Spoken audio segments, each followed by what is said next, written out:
Go live.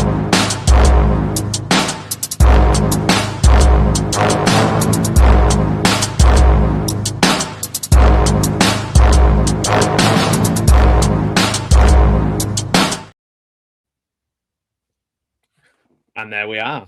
Very quick intro. It took me by surprise, even though I made it. I made this. Yeah, so we're going to be watching and talking about Hot Fuzz. This is going to be really cool. I'm joined by the Horror Cat Dad over to my right. How you doing? Good, man. How's it going? Yeah, it's good. It's good to see you, my friend. I was gutted I wasn't well. I wasn't able to see come to your birthday stream, but I know a lot of people watched it, and I watched it the next day. And I'm glad you like your present. I saw that when you were on with Papa Goss at the end, so that was cool. Well, so, I showed yeah. it. I showed it a couple times. So. Oh right, okay. I saw that. Well, maybe I don't know. I must have skipped around or missed something. I was just like, I'm not putting up with this Gareth guy. This limey SOB. So I call him a limey SOB. So we're going to be watching Hot Fuzz, and it's one of the Cornetto trilogy. It might be, and I'm not sure about this, the only one of the Cornetto trilogy that I saw in the cinema. I think I might have seen The World's End at the cinema. I can't remember anything about it, which is not a good sign. For years and years, I would say my favorite of the three would be Shaun of the Dead. This one has grown on me, I think, because it's more layered. There's a lot more little things to pick up on every time you watch it. So it's a repeat watch. It's a good one for a repeat watch. So first question, have you ever had a Cornetto? I've had something similar to it. Like, I guess there's this thing called a Nutty Buddy. Right. And it looks almost the same. So like when in watching this these films, I was like seeing, like when what's the name, Nick Frost is eating one, and this one, I was like, oh, it's like a Nutty Buddy. It's almost like that. But probably I've never had a Nutty Buddy, so so a proper Cornetto, no, but a Nutty Buddy, which looks like it, yeah. I mean, they're nothing. I mean, like, put it this way, I had them when I was a kid, so they weren't like expensive. They were made to be like quite posh because the advert was like just one Cornetto. It was like an Italian advert for "Give it to me, delicious ice cream from Italy," and the taste is just supreme. A Walls Cornetto, give it to me. And that's pretty much that. Thank you. As everybody leaves the street, that was thanks, man. That was an opera clap as well. So it's in everybody's like culture, I guess, of that age. I'm around a similar age to Edgar Wright. I guess you are too. And yeah, I think Cornettos were just things that we'd have after our tea as a little treat, or if we went the ice cream van, but it would be like you wouldn't get one from an ice cream van, you get it from the supermarket. You've got a strawberry one, the blue one, which I just think is just like chocolate, I guess. I don't know, but then there's like the really chocolatey one, and I know in Italy and Spain there's all different types of things. So there's the red, the green, blue. I don't know.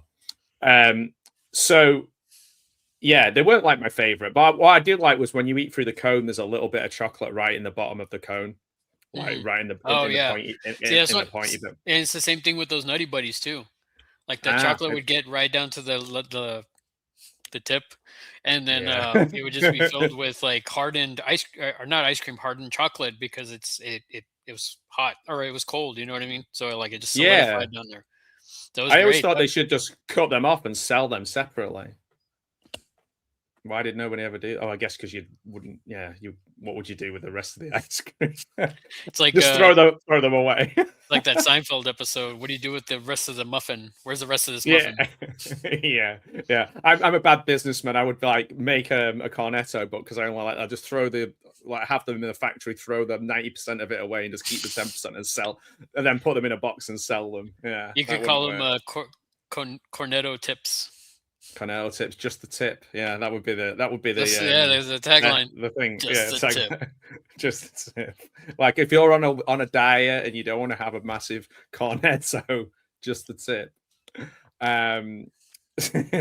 So let's get started. Let's watch this film because oh, by the way, I'll ask you this once we get started. So, are you all set up and ready to go? Have you got your video? Yes, I'm at 5 seconds in.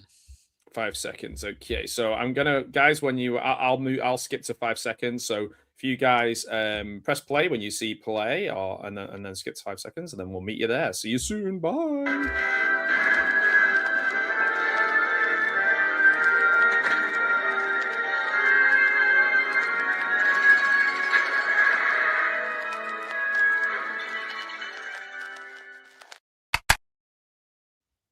Play. No, I've just had the FBI warning on mine. So the FBI will be after me. So this is going back to what you said before. I didn't see. I mean, obviously, in America, we didn't have Shaun of the Dead like wide release. Right. We did. So me and a buddy of mine, like we saw. We went to go see another film, and we saw the trailer for Shaun of the Dead, and we're like, "Oh my god, this is so great!" And then we kind of lost track of it, and then we saw it. We acquired a copy of it, and then we finally saw it. And then I guess it was such a big hit that we got to see Hot Fuzz in the theater because it was more of a wide release. Yeah, definitely. I mean, I think even it was over here because like Shaun of the Dead, I think took off on DVD. There was a lot of extras on it, and it was like peak getting DVDs for the extras kind of thing. I remember the behind the scenes documentary on the DVD was done by Adam Buxton, who is one of my favorite like creators of anything. He did Adam Buxton podcast. He does music now, but his audio books, and he's kind of a contemporary of Louis Theroux and Joe Cornish, who made Attack the Block.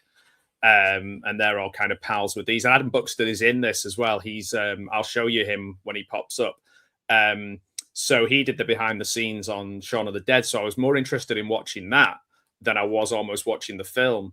I'd seen Spaced, but I had friends who were obsessed with Spaced, but I was always like, yeah, it's good. But I was never like, I was always a bit funny about geek culture stuff because I was a geek. Because I was a geek, now I'm super cool, and because now there's no such thing as geek culture really now, is there? It's just like what everybody likes. But well, I mean that's the thing. Like, so you say that about Spaced, but like I had people that would tell me, "Oh, well, you're a nerd. You like Big Bang Theory," and I'm like, I don't like Big Bang Theory, because I feel like it doesn't. It's not realistic, Yeah, that's how I felt a little bit about the idea of Spaced, I think, until I maybe gave it a chance later on, and I was like, oh, okay, this is really good. But my first thought was that, yeah, for sure. And we're already seeing the hallmarks of Edgar Wright's filmmaking, and yet you either love it or hate it. The quick cuts and the kind of stylized stuff, but it's also it's for a purpose. It adds to the humor. It's not just style with no substance. It's like style that makes it funnier. That's why I'm not a massive fan of Scott Pilgrim, or I didn't really like Last Night in Soho that much. Really? Because I didn't. Neither of them really did much for me. But Shaun of the Dead and this has grown on me. I've watched this. The more I watch it, the better it is. And there's Martin Freeman as the sergeant. There he is. And Tim Canterbury. And we missed Peter Jackson. Oh yeah, of course. Yeah. Father There's Christmas. So much to miss in this. If we try and catch everything in this, we're not gonna get to watch the film because it's crazy how many little Easter eggs there are. And just me saying Easter egg dates me to like 2007 and 2008 because that is what I was doing I was going online, finding out the codes for my DVDs so I could unlock the Easter eggs. And this was the kind of, film that I would be doing that on. And this has got my favorite Bond in it as well, Timothy Dalton, which is just amazing. Like my I love favorite. Dalton in this. Sorry to interrupt, man. I love Dalton in this. He's just so good. He's brilliant. Yeah, and it's everything about the characterization, but the how the props again and the way it's made, it's very airplaney, where like the painting is identical and up Yeah. behind him, all that kind of stuff is just so well done, and it's very Zucker infused. It's very it's so good, and I saw this in Carlisle when I was up doing my teaching, so I think I may have seen it. I mean, it must have been around the same time as Casino Royale came out because I think I remember seeing Casino Royale in the same cinema. And there's Steve Coogan. Aha!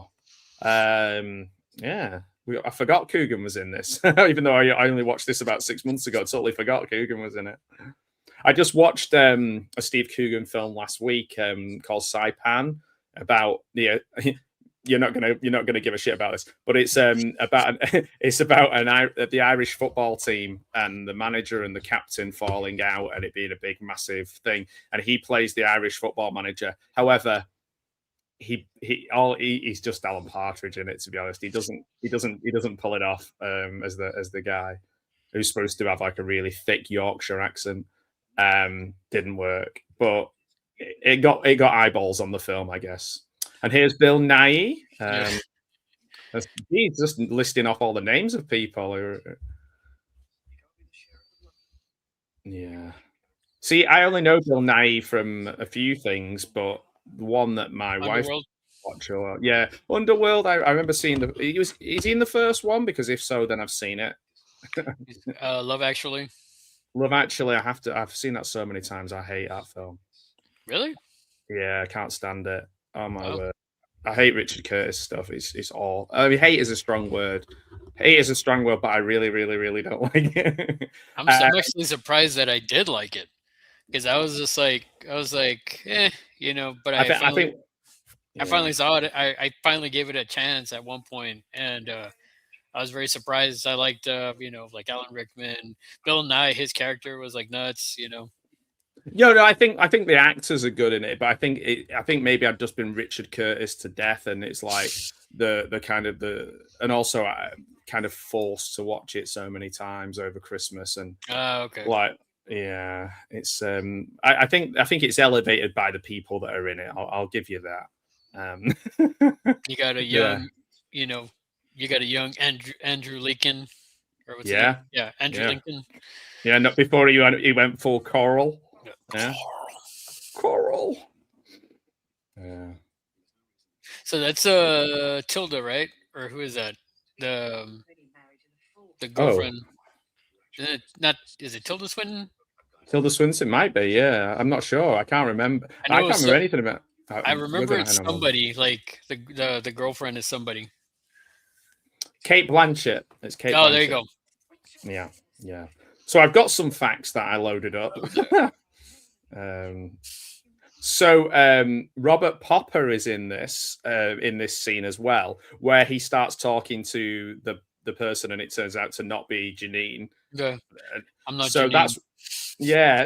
that's not Janine. That's Robert Popper, the creative genius behind Look Around You, which is just so good, series 1 and 2, and also Friday Night Dinners, which is possibly one of my favorite comedies of all time.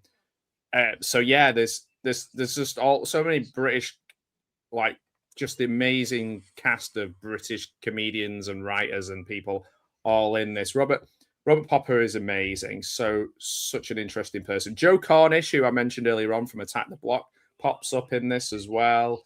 Who else have we got? All kinds. As you said, Martin Freeman. Mm-hmm. Luckily, no Ricky Gervais going for like an hour. Stephen Merchant pops up. Yeah. Jim Broadbent, Paddy Considine from so many great films, including Dead Man's Shoes. Like the British, at one stage, everyone was saying Paddy Considine, the British Robert De Niro. Fascist. Yeah. So and then we've got the Swan Hotel as well, like foreshadowing to all the pubs in the next film. You got Rafe Spall and Kevin Eldon in it as well. Olivia Colman, Edward Woodward, Ed Three Woods, The Equalizer. I will say what's interesting about this one, like you were saying before, it's like upon rewatches you catch a bunch of stuff. Yeah. I think that's partially why I'm like yourself. Like I still really love Shaun of the Dead, but for whatever reason, like, and I've been thinking about it ever since I mentioned this on a previous video. Like this one, I gravitate more towards. I've watched it more times. Like I when I feel like watching an Edgar Wright film, I go back to this one more. But I think it's because, like you said, it's layered to where it's like it's a buddy cop, crime drama, but it has elements like slasher elements. You know what I mean? Yeah, and it's like in a really unusual location for that to be happening. Outside of, there was a TV show in the UK called Midsummer Murders, but that's like literally a ridiculous thing where every week there's a different murder in this small village, and it's very like there's no real humor in it. It's like just Sunday night TV for old people. So yeah, that was it really. But there's nothing else like where they have like almost like, I can imagine the pitch for this being like, Bad Boys. Yeah, let's put it in like a quaint little village. Well, see, like this to the races, and even this one with the humor, that like I love that. I love that a lot of it is played like straight. Yeah, it's not. It's not like comedy. Yeah, exactly. I like that it's kind of like almost like subtle, smart humor. To me, totally. Yeah, and it's of that school, I think, where like Big Train and Garth Marenghi and all of these things really that were like this group of people where they didn't take themselves seriously, but they took what they were doing seriously. Like doing like there's just a really amazing crop of British comedians and creators all at the same time, and it's mad how so many of them were like friends. I guess it's not really, because a lot of it is based around universities, mainly Oxford and Cambridge. But yeah, funnily enough, I'm going to see Garth Marenghi live this Thursday. Nice, man. Yeah, that's awesome. He's doing a book tour. So I'm hoping I can get my picture taken with a Dreamweaver. A man who has written more books than he has read. It's amazing. I could literally just list all of the people in it, because you've got like people from the 70s and 80s of very famous faces from British TV as well who pop up. 22nd of February. Yeah, which year? Every year. The funny thing about that is people who have that birthday, when they meet Edgar Wright, he goes crazy. He thinks it's amazing. He like takes pictures with them, and he's just like really loves it when people come up to him and say, "That's my birthday." Like, he seems like a really cool guy. He's kind of like a less caffeined up Tarantino in the sense of how much he loves, just not as snobby movies. Yeah, not as snobby, not as like intense. Maybe probably is intense about his films, but maybe just not as intense when you meet him. Or not as into feet. Yeah. He's into cornettos instead of feet. Yeah, he's more into cornetto. Yeah. Yeah. This is funny because as well, there's an extra layer to this since moving to a small village as well. Well, I like the fact before he's starting, he's already like, he's trying to figure out the town, It's like almost like he's trying to sniff out the crime, Yeah, like find something where there isn't anything. It's a bit like that around here. Like the longer you spend in a place where nothing happens, the more little things are like massive to people, and then they start becoming massive to you. Whereas when you first move in, you're just like, oh, it's perfect here and nothing happens.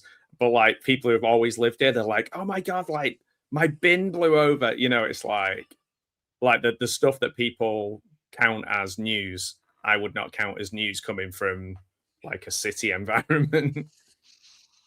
Oh, and here's Bill Bailey. Mm-hmm. My pen's running out.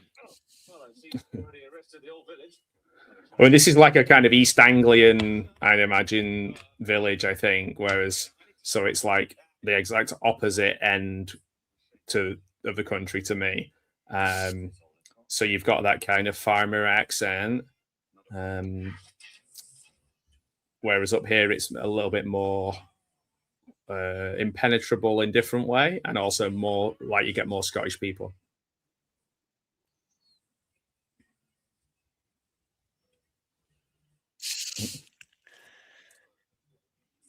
Student days of wearing traffic cones on your head. That used to be like a rite of passage, I think, for a lot of students stealing traffic cones.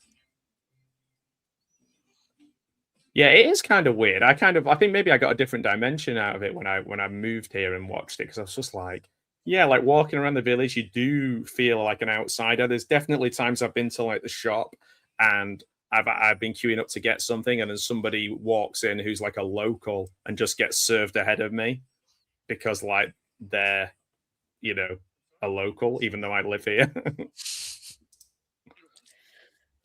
You definitely can notice the outsider status, and people look at you, you know, yeah, people look at you and like, who's that guy?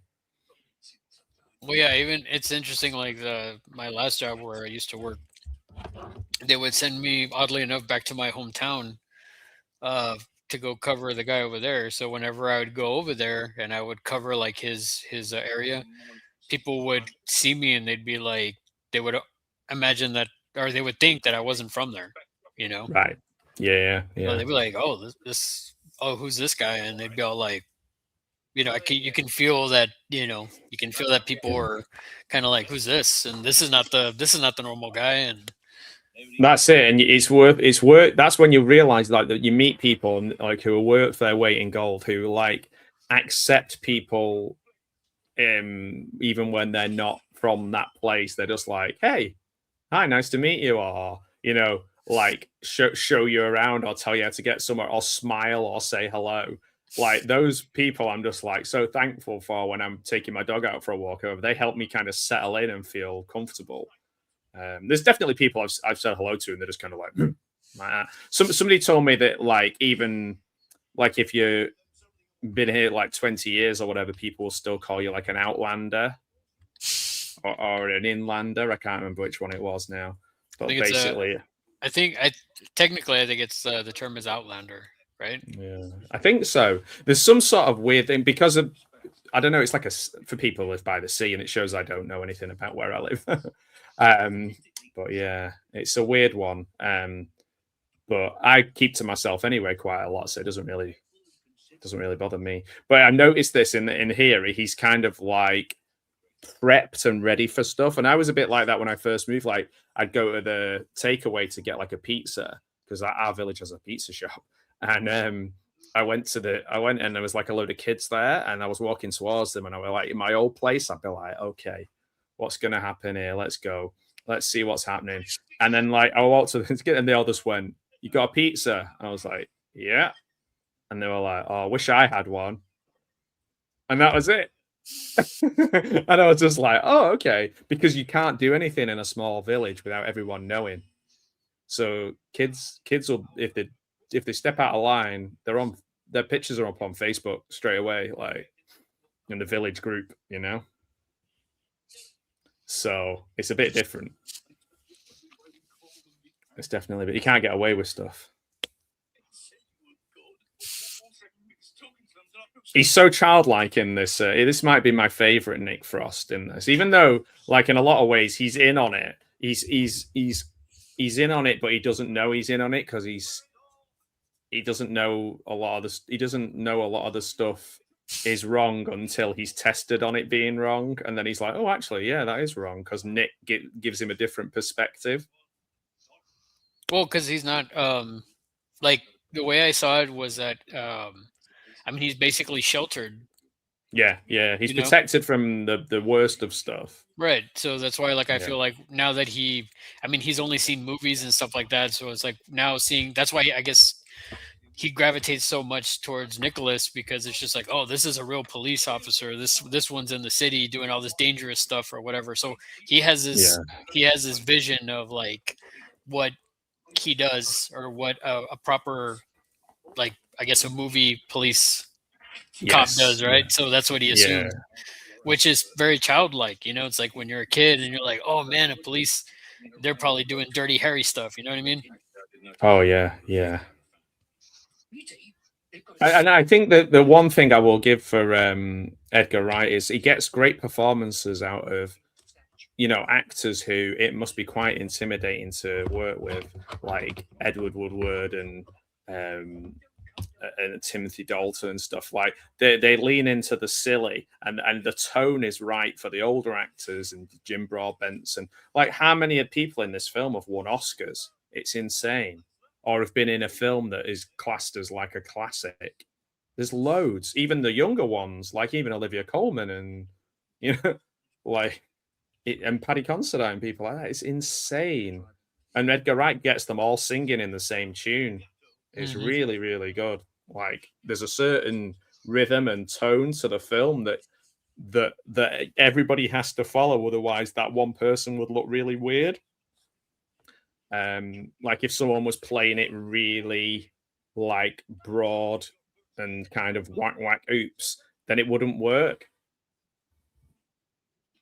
Because a lot of the humor comes from like the situations, but the reactions are perfect. So like even Kevin Eldon here, who only really does comedy, who's, you know, the guy with the glasses and the sideburns, he only really does comedy. He does really weird. He's always the weirdo. He's always the strange guy. Always has been. He used to freak me out as a kid when I saw him and stuff. He's playing it straight as well, really. Yeah, well, I mean, even when in Spaced, he comes out, he's like Agent Smith, you know, in Space. So he's still playing it straight, but it's like kind of, it's a parody, you know. Clearly, it's a parody of like The Matrix or Agent Smith. Well, that's it. You've got the two weirdest ones were always him and Mark Heap, who's also in Spaced and Friday Night Dinners and Green Wing and all these other things. They were always played the creepy guys who were kind of, you know, the camera just lingered on them a little bit too long, and yeah, there was just something not right about them. Well, it's, I mean, what a good one is like earlier when they first like introduce him, you know, to someone with a keen eye, you'll see like he's in front of a bulletin board and there's all these words and they're all pointing at him. Yeah. Yeah. So it's like rude. It has all these different, like, you know, and it's kind of like I don't know. I always take it as like it's kind of saying like all of his faults, you know. Oh, totally. Yeah. There's so much stuff like that. Everything is deliberate and really considered. Oh man, it's so good. Like the two, because there's also kind of a little bit of a subtle parody to like British cop shows, and like particularly the detectives are like the kind of, there used to be a thing on the Fast show, and they were called Fat Sweaty Coppers, and it was like they wouldn't solve any crime, but they'd always be smoking, drinking booze, really sweaty, leather jacket on, a bit like Sipowicz, I guess would be the American equivalent, or a bit like Garth Marenghi. Yeah, and I'm like, but they wouldn't. The thing would be like they'd always be so out of shape and so like drunk and used that they weren't really doing anything. They weren't really solving any crime. They just kind of rock up to the pub and like punch someone in the face and be like, "You're nicked," you know. That would be the height of their detective work. They would just kind of like fall into like solving the crime. Yeah, and I think that's kind of what Paddy Considine is doing with his character, and I'm not sure who the other actor is who's with him. Off the top of my head, I don't know who he is. Because he's a detective, isn't he? Andy Carr. Oh, it's Rafe Spall, is it? Who's with him? Maybe. Rafe Spall seems to change every time I look at him. He looks completely different.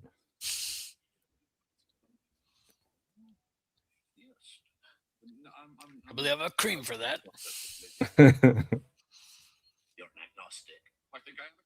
I have a cream for that.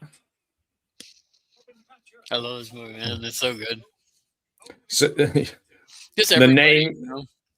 yeah, like the surnames and stuff as well, isn't there? It's like, is it to do with like evil people or something to do with their name? Like their names are to do with what they do in the film, like shooter and things like that. I'm not sure. Could Wasn't be there wrong. one that's called Blower or something? Probably. Like when I see the names, like I'm like, oh, you see it. You know what I mean? Yeah. I'm not sure about why she's Doris Thatcher. Why she's why the reference to our dearly beloved Margaret Thatcher.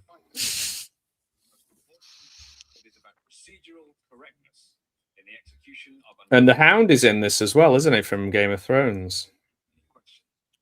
Is he?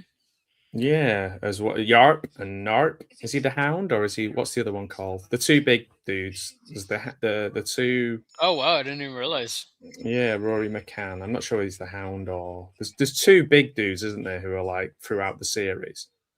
I think he's the Hound. Oh, there's Adam Buxton taking the photograph. So Adam Buxton works for the Tim Messenger works for the newspaper. Well, that's why Messenger. You know, like he works for the newspaper. You know. Yeah. Oh man, I've got Adam Buxton's finally got around to releasing an album, and it's so much fun. It's great. But his podcast is just out of this world. And I've read his two audiobooks I highly recommend. And the Adam and Joe show. I don't know if you ever remember the Adam and Joe show. They used to do like they get toys and they'd do like toy train spotting and like they did like a toy version of really big films, and they'd just like do it in stop motion, and it was hilarious. So good. In fact, I've got the VHS of it here. Here we go. Adam and Joe show. Nice. So there's Tim Messenger there with the hat on, and Adam Buxton, who went on to do Attack the Block and write Tintin. And yeah, it was really good. I'm trying to think of what stuff. Oh, they did the toying, like toy train spotting. They did show toys that was like showgirls. They did. Oh, which one did they do that was really good? But they're just basically in competition with each other all the time to make these incredible collectible version. Like for example, Adam's Obi-Wan figure was in every single one of the films. And I remember in the toy showgirls one, Nomi is like a little toy. I think she's like a little lamb, and as it goes along, her stuffing just keeps coming out of her till there's nothing left, you know. Oh, that's they do the Lock, Stock, and Two Smoking Barrels one. It's called a Lock, Stock, really? Lock, Stock, and a Barrel of Smoking Monkeys or something like that. It's called. I can't remember exactly what it's called, but it's so good. Yeah, Guy Ritchie is the director. That's still my favorite, man. I love Lock, Stock. As good as Snatch is, you know, and you know the movie and other thing. Lock, Stock is still. I still love that movie, man. I think it's just because it's so like. I guess because it's so like you don't they're like unknowns other than like Sting and you know now later you know Jason Statham, you know, but I mean Jason Statham. I don't know. I love that movie so much. Like I can watch it over and over again. I need to rewatch that. I need to rewatch Lock, Stock because I haven't seen it since I saw it at the cinema. It was such a thing. Like it was tied in with kind of the music of the time, like Britpop and the TV, like TFI Friday and all that kind of stuff. And I was kind of always a little bit anti Guy Ritchie because I knew that he was a rich guy pretending to be like a Cockney gangster, and it kind of irritated me. But I guess I was a little bit more principled about what I liked and didn't like back then. You know, like when you're full of piss and vinegar. And now I don't have that kind of attachment to things I watch. You know, as much. I guess maybe. I didn't feel that way because I didn't know much about him, you know? Yeah, you were like, he's just an English guy and making he's just an other English guys, yeah. he's just an English director, you know. Like I didn't really, I guess I'd never really looked into it that much because back then, I mean, even with Lock, Stock, it was a trailer I saw on a movie I rented, and I was like, oh, this looks pretty cool, you know. And then I kind of like lost track of it. Yeah, yeah. It's funny. It's like, yeah, they're great fun films. They also spawned so many British gangster films that are just like just a deluge of them of lesser value. A bit like the sort of the Tarantino explosion of you're like, oh, 12 heads in a duffel bag or whatever it was called. Like Yeah, like it's there's 2 Days in the Valley. I mean, there's a ton of those films. I mean, even beyond that, you can even say Swingers too, because Swingers was like, you know, and during that whole boom of like Miramax, you know.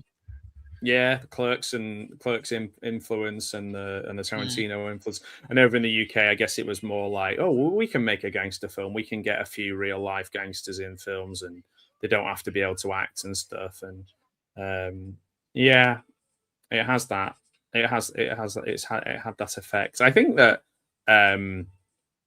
it was really exciting actually because there was a period of time where British film. We've always had like period dramas which nobody goes to watch but win lots of awards, but we don't have we have these big sort of quiet periods where nobody is able to make anything other than those, and then you get these people who just kind of push through and create something that people really like, whether it's a one-off horror or a one-off gangster film. And it's always great when that happens because it's really against the odds. It's like completely against the odds. Oh, through the fence we go. I like this part. Oh, yeah. Oh, yeah. It's always, there's a bit in the Irish, really bad Irish film. Oh man, what's it called with Jimmy Bennett in it. What's it called? Fatal Deviation. In Fatal Deviation, where he hits this guy and he falls over a wall, and then you just hear the guy go, oh, like that. And it gets me every single time. It's so funny. It's quite a small wall as well. Nick Frost was a lot bigger than he is now. Yeah, well, even in the other one, the World's End, he looks bigger there than here. Yeah, it's almost like he gained weight and then he started like losing weight again. Yeah, because I don't remember him being that seemingly that big in Shaun of the Dead. Yeah. You know what a press charge is?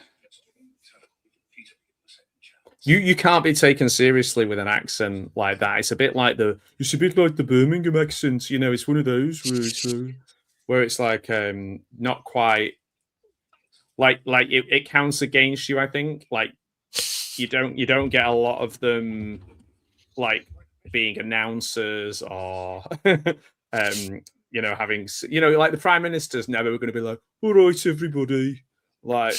It's just never going to happen, and that's a shame because it's a lovely accent. I like all the different accents. There's one or two accents in the UK that really grind my gears. I can't stand, but I'm not going to say which ones. But can you I guess reference a movie that I might have seen? Yeah, Yellow Submarine. Anything by the Beatles? No.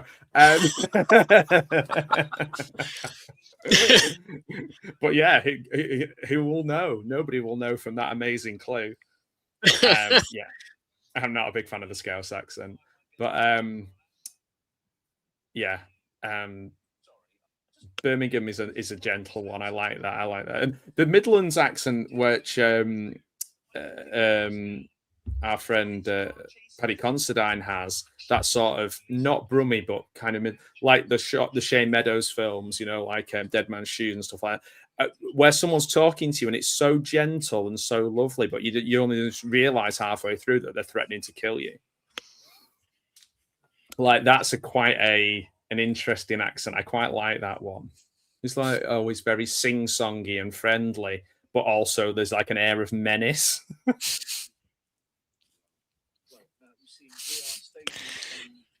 Oh, it's so good. The one thing I always find kind of interesting is like this guy's I guess the guy that's doing the Romeo and Juliet, like yeah, David Trefall. it's just like I feel like he's very like feminine. Yeah, he's like the ultimate amateur dramatics, local amateur dramatics guy who thinks he's a Hollywood actor. It's funny, there's a continuity error here. So she's playing with her hair, and in the next shot, her hands are completely by her sides, like when there's not been enough time for her to have put her hands down.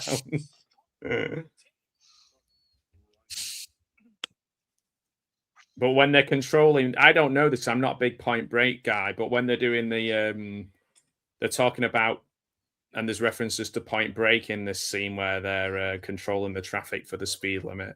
But I didn't get that because I only saw Point Break once, and I can't remember much about it other than the amazing Gary Busey in it. No, I would say you definitely got to check it out again. It's really good. I mean, Gary Busey's good in it. I mean, Swayze's good in it. There's a lot of good action beats in it. I mean, even Keanu's pretty good in it. I mean, yeah, man, I like him. He's good. I mean, it's Whoa. It's a film that I watch at least like once or twice a year. You know, I watched the riff tracks of it. Oh, really? Yeah. Maybe it's skewed my opinion on it a bit.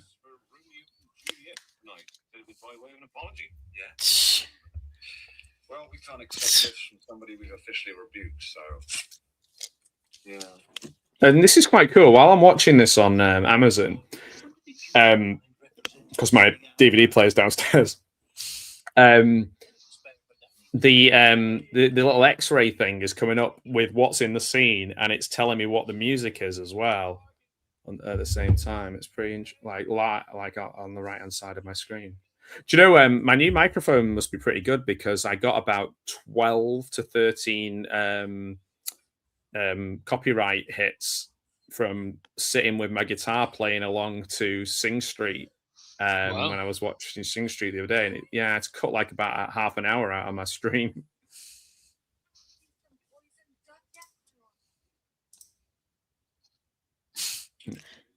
But I love the fact the version of Romeo and Juliet they're doing is Baz Luhrmann's version of Romeo and Juliet. Yeah, I love anything like that. It's like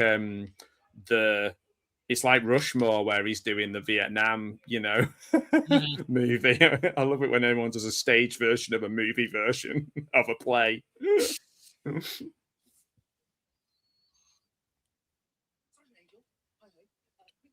Here he is, Tim Messenger.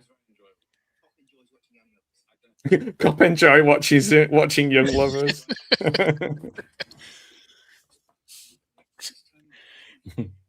I don't know, man. Dalton's so good in this. He steals the show like hardcore in this movie, man. Oh yeah, he's great. And I think people thought because of the seriousness and the way he plays Bond that he didn't have like a comedy side to him. So I think even at this stage in the 2000s, that people still didn't. It was still a surprise to people, but like the guy had been like a successful stage actor playing in a range of different things for 20 30 years before he even started playing Bond.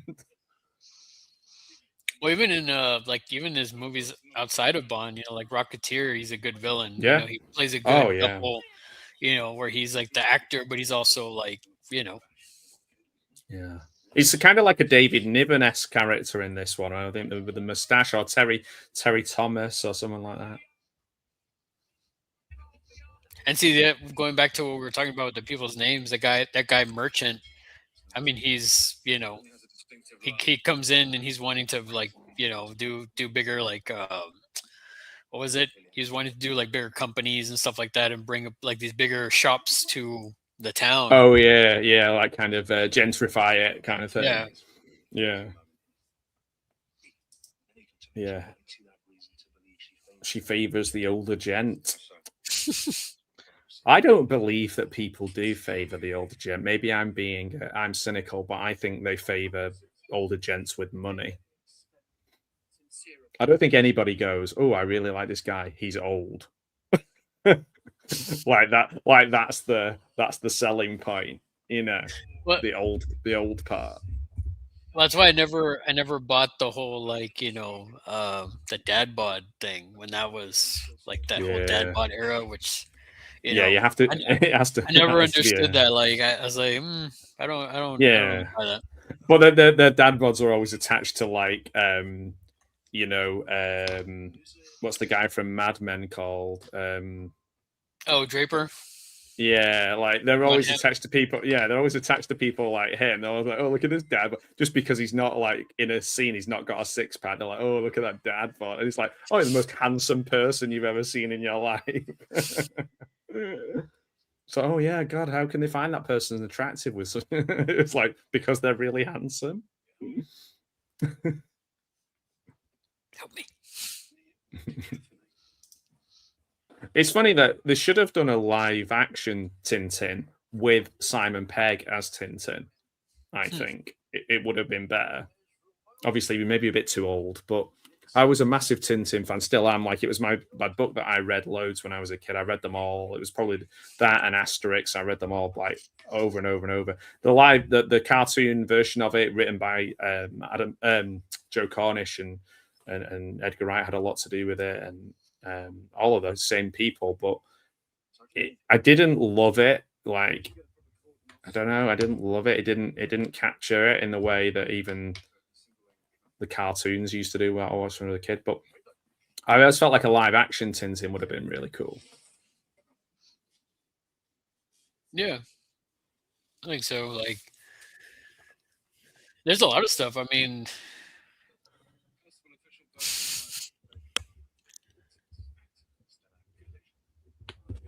I don't know, man. These two other guys, the Andes as well. I think they're really great in it too.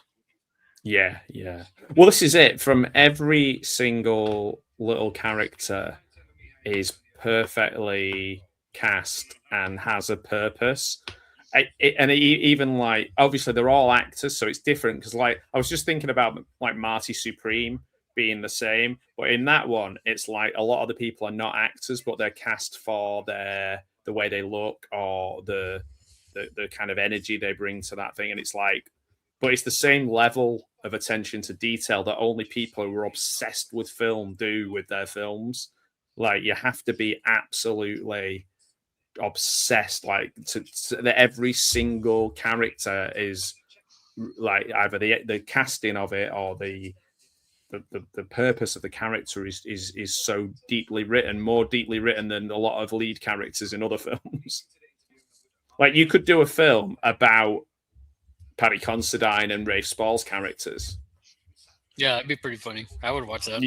Yeah, I would. And you could do a film about Edward Woodward's character and and Kevin Eldon and the people in the police station. That could be a sitcom or a show. Like you could do a show about the supermarket with Timothy Dalton's character. You could do about the kids in the village, the hoodies, and like you could. There's so many different.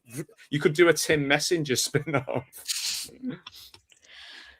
You could do the play. You could do the acting in the theatre as well.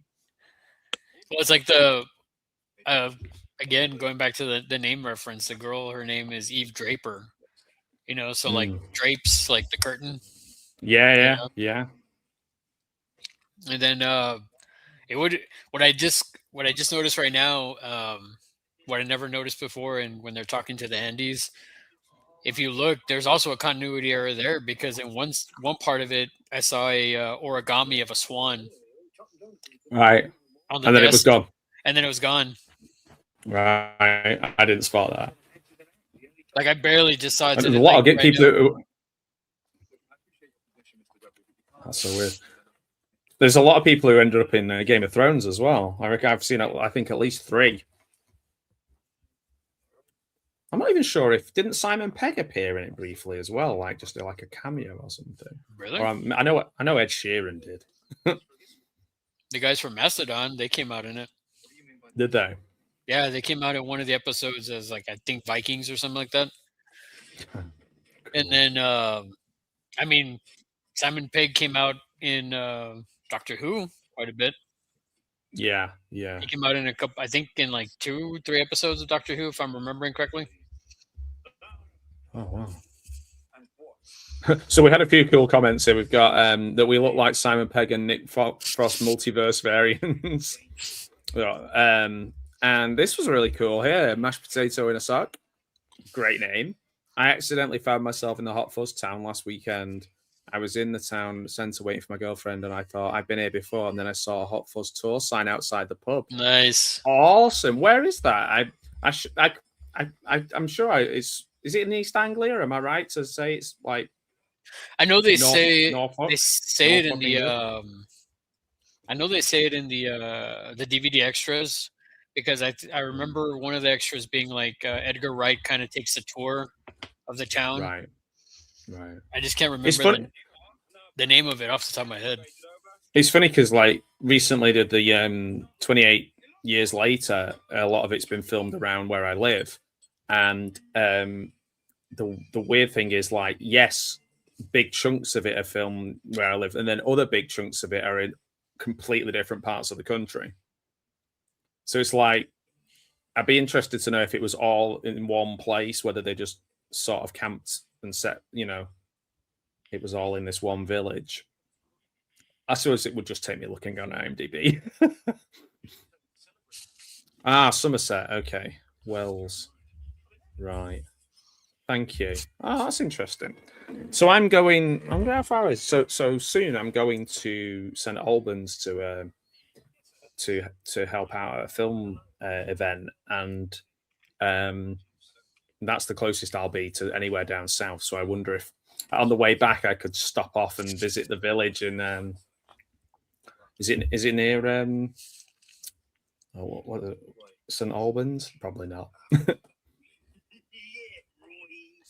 Yeah, boy.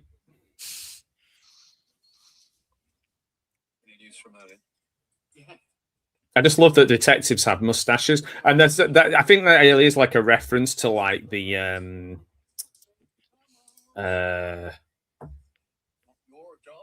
what do you call it? Like the Bill, like evening cop shows in the UK. Mm-hmm. It definitely is. Nowhere near St Albans. Okay, never mind. It's also like in the 80s, like the 80s cop shows too. Yeah. Like the detectives are the ones with the stashes, and it's the regular beat cops are like the clean shaven, Yeah, a bit like Hill Street Blues or NYPD Blue or something. Yeah, I still love all those when I was a kid.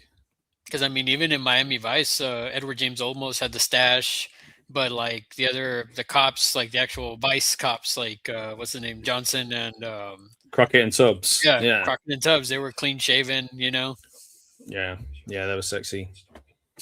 Yeah, I was just thinking when you say, I always think it's such a good name, Edward James Almost. It always sounds like Edward James Almost, like he's almost. Yeah, almost. He's almost famous.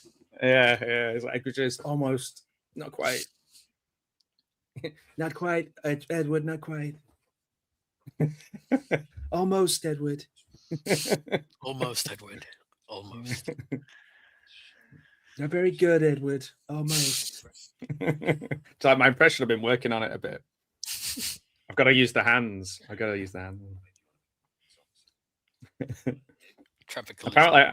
I can't do any impressions without working out a gesticulation at the same time.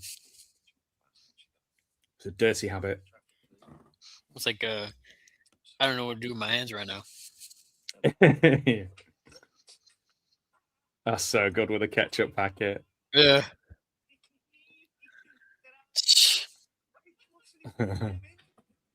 Mostly. Yeah, mostly.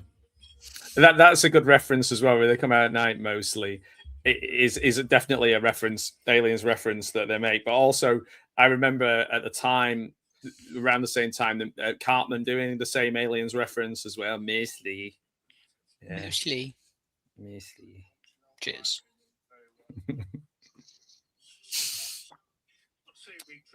Poor old Newt. He'll be in bits tomorrow. The concern for people who call it the little boys' room, to be honest. But one thing that I noticed as well, like generational names for things, like my dad is in his 90s and he calls going to the toilet going to the gents. Oh, really? Like the gents and the ladies. Well, yeah, because there's also people that say, I think this is a regional thing because I always grew up like Coke, and people from a different region from mine would call it pop. Pop, yeah, fizzy pop, yeah. Yeah, so it's like I was like pop, that kind of sounds weird to me. Yeah, any fizzy drink like is pop, yeah, in the UK anyway, yeah. But then as I got older, it was like I just call everything soda. Soda, yeah. Well, soda we'd only call cream soda like cream soda. Mm-hmm. Yeah, we'd call that soda. That's it. Or soda water. Or soda water, which is obviously really bitter, the exact opposite of cream soda. Well, that's the thing. One time, I guess when I started calling it soda, I went to a bar and I wasn't drinking. I was just like, I wanted a Coke, right? Like I just wanted a soda. So I was like, they're like, can I get you something? I was like, oh yeah, just a soda. They're like, club soda? And I was just like, a soda. I was like, we have Pepsi, and I was like, okay, soda. I was like, okay, I'm gonna bring you a Pepsi. I'm like, okay. Oh my word. The fact that they're drinking bottles of Grolsch. Oh my word. Disgusting stuff. Well, by this time, if you think about it, like how many beers are they deep in? You know what I mean? Yeah, yeah. True. Because at this point, it's kind of like I've been there where it's like, but even then now they're drinking the cans. Yeah, yeah. I mean, the thing is as well, I guess I didn't see what they had on tap in the local village, but that's one of the best things about having a village pub and is the local beers and stuff. Like since moving around here, there's so many great like local beers. I'm completely spoiled. They're just so good. And not as expensive. Not really. No, not super expensive. No. Yeah, because a buddy of mine, he went to school in Prague.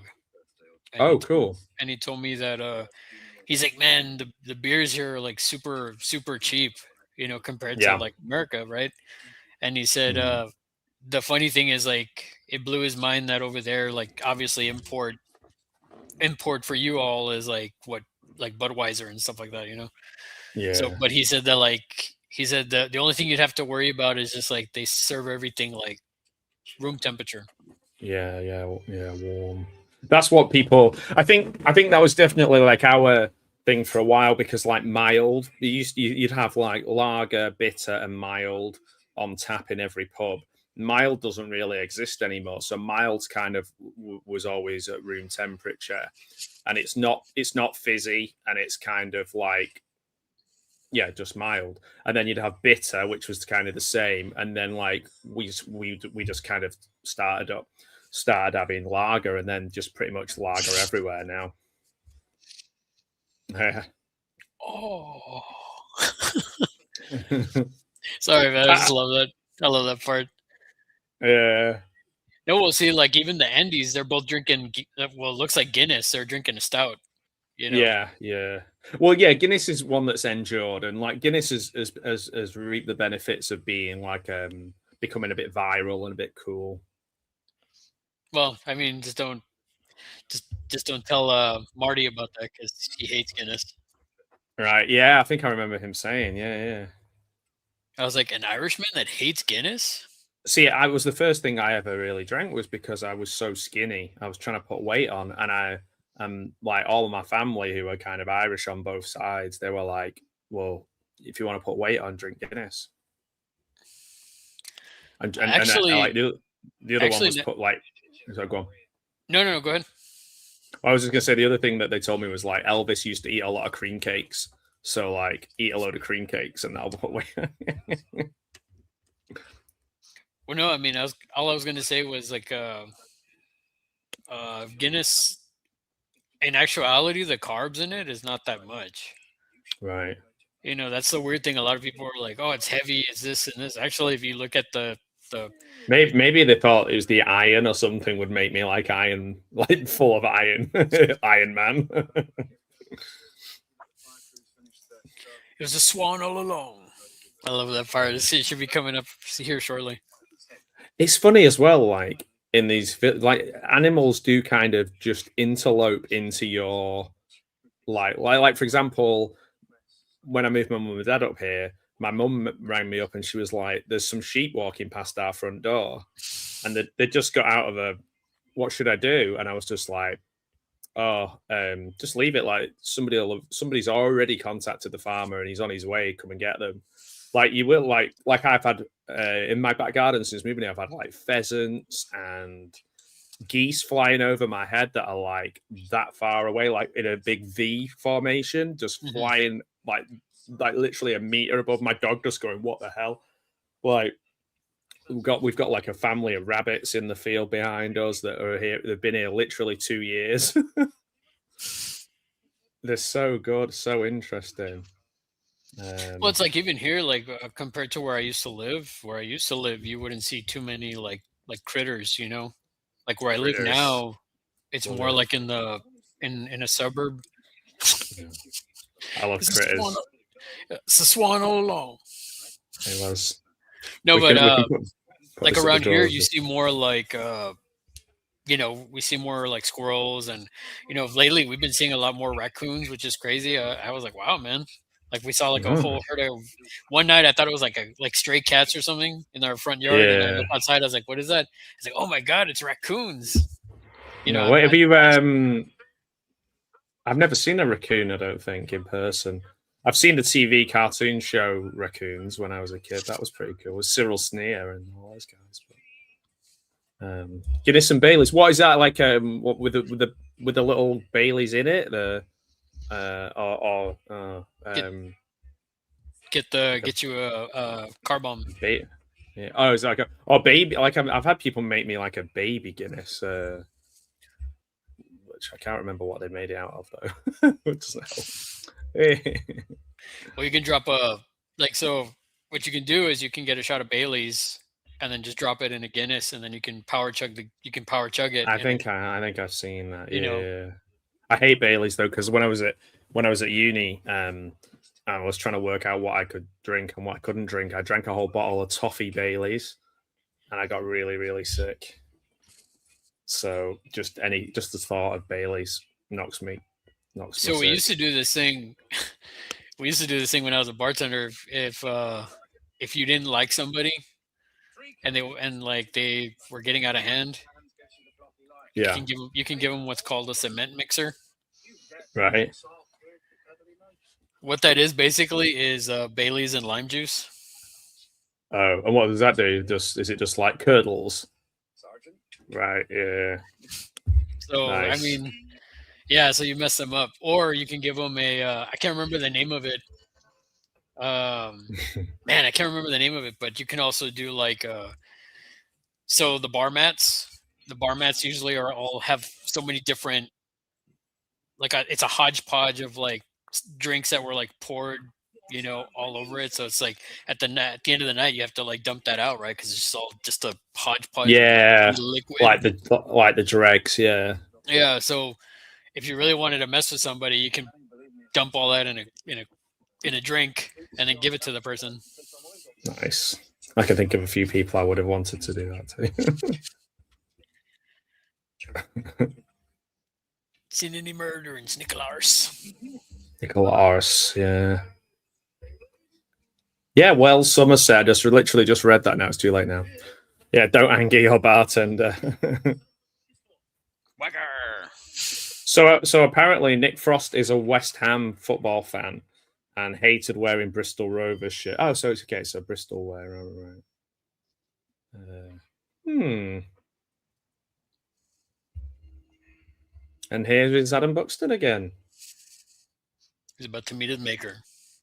So there is a reference to the Bill in this. So the opening credits to the Bill TV show is the police officers. You just see their feet walking down like the road, and that's referenced in this as well. I just think with the way the two detectives looks, very, very on brand.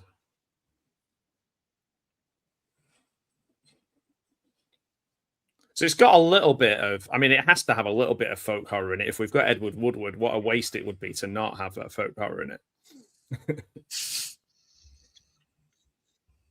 Tim Messenger. So Tim meets his doom. A lot of people get Adam Buxton to sign like broken rocks and. I was gonna say like pieces of church. Yeah. He's so good. So like him and Joe Cornish still do a podcast once a year together.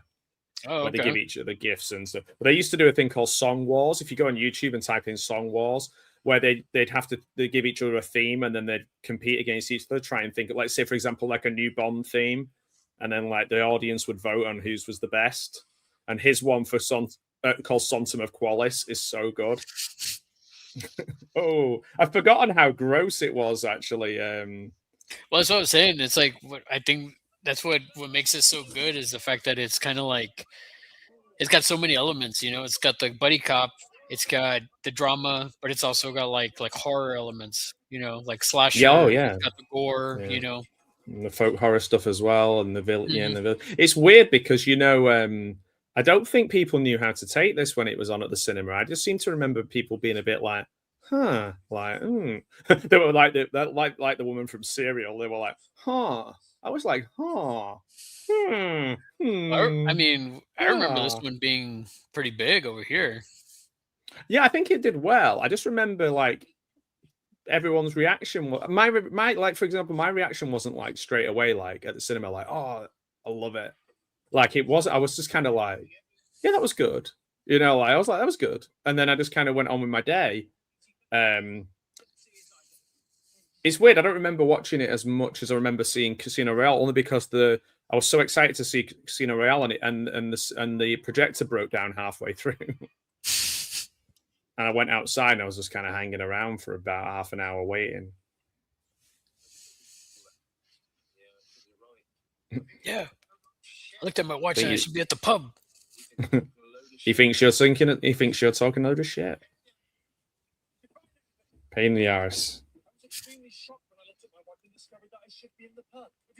He's so good, Paddy Considine. He can do anything. He could do like, you know, De Niro level misery and, you know, hardship, and then he can be blindingly funny at the same time.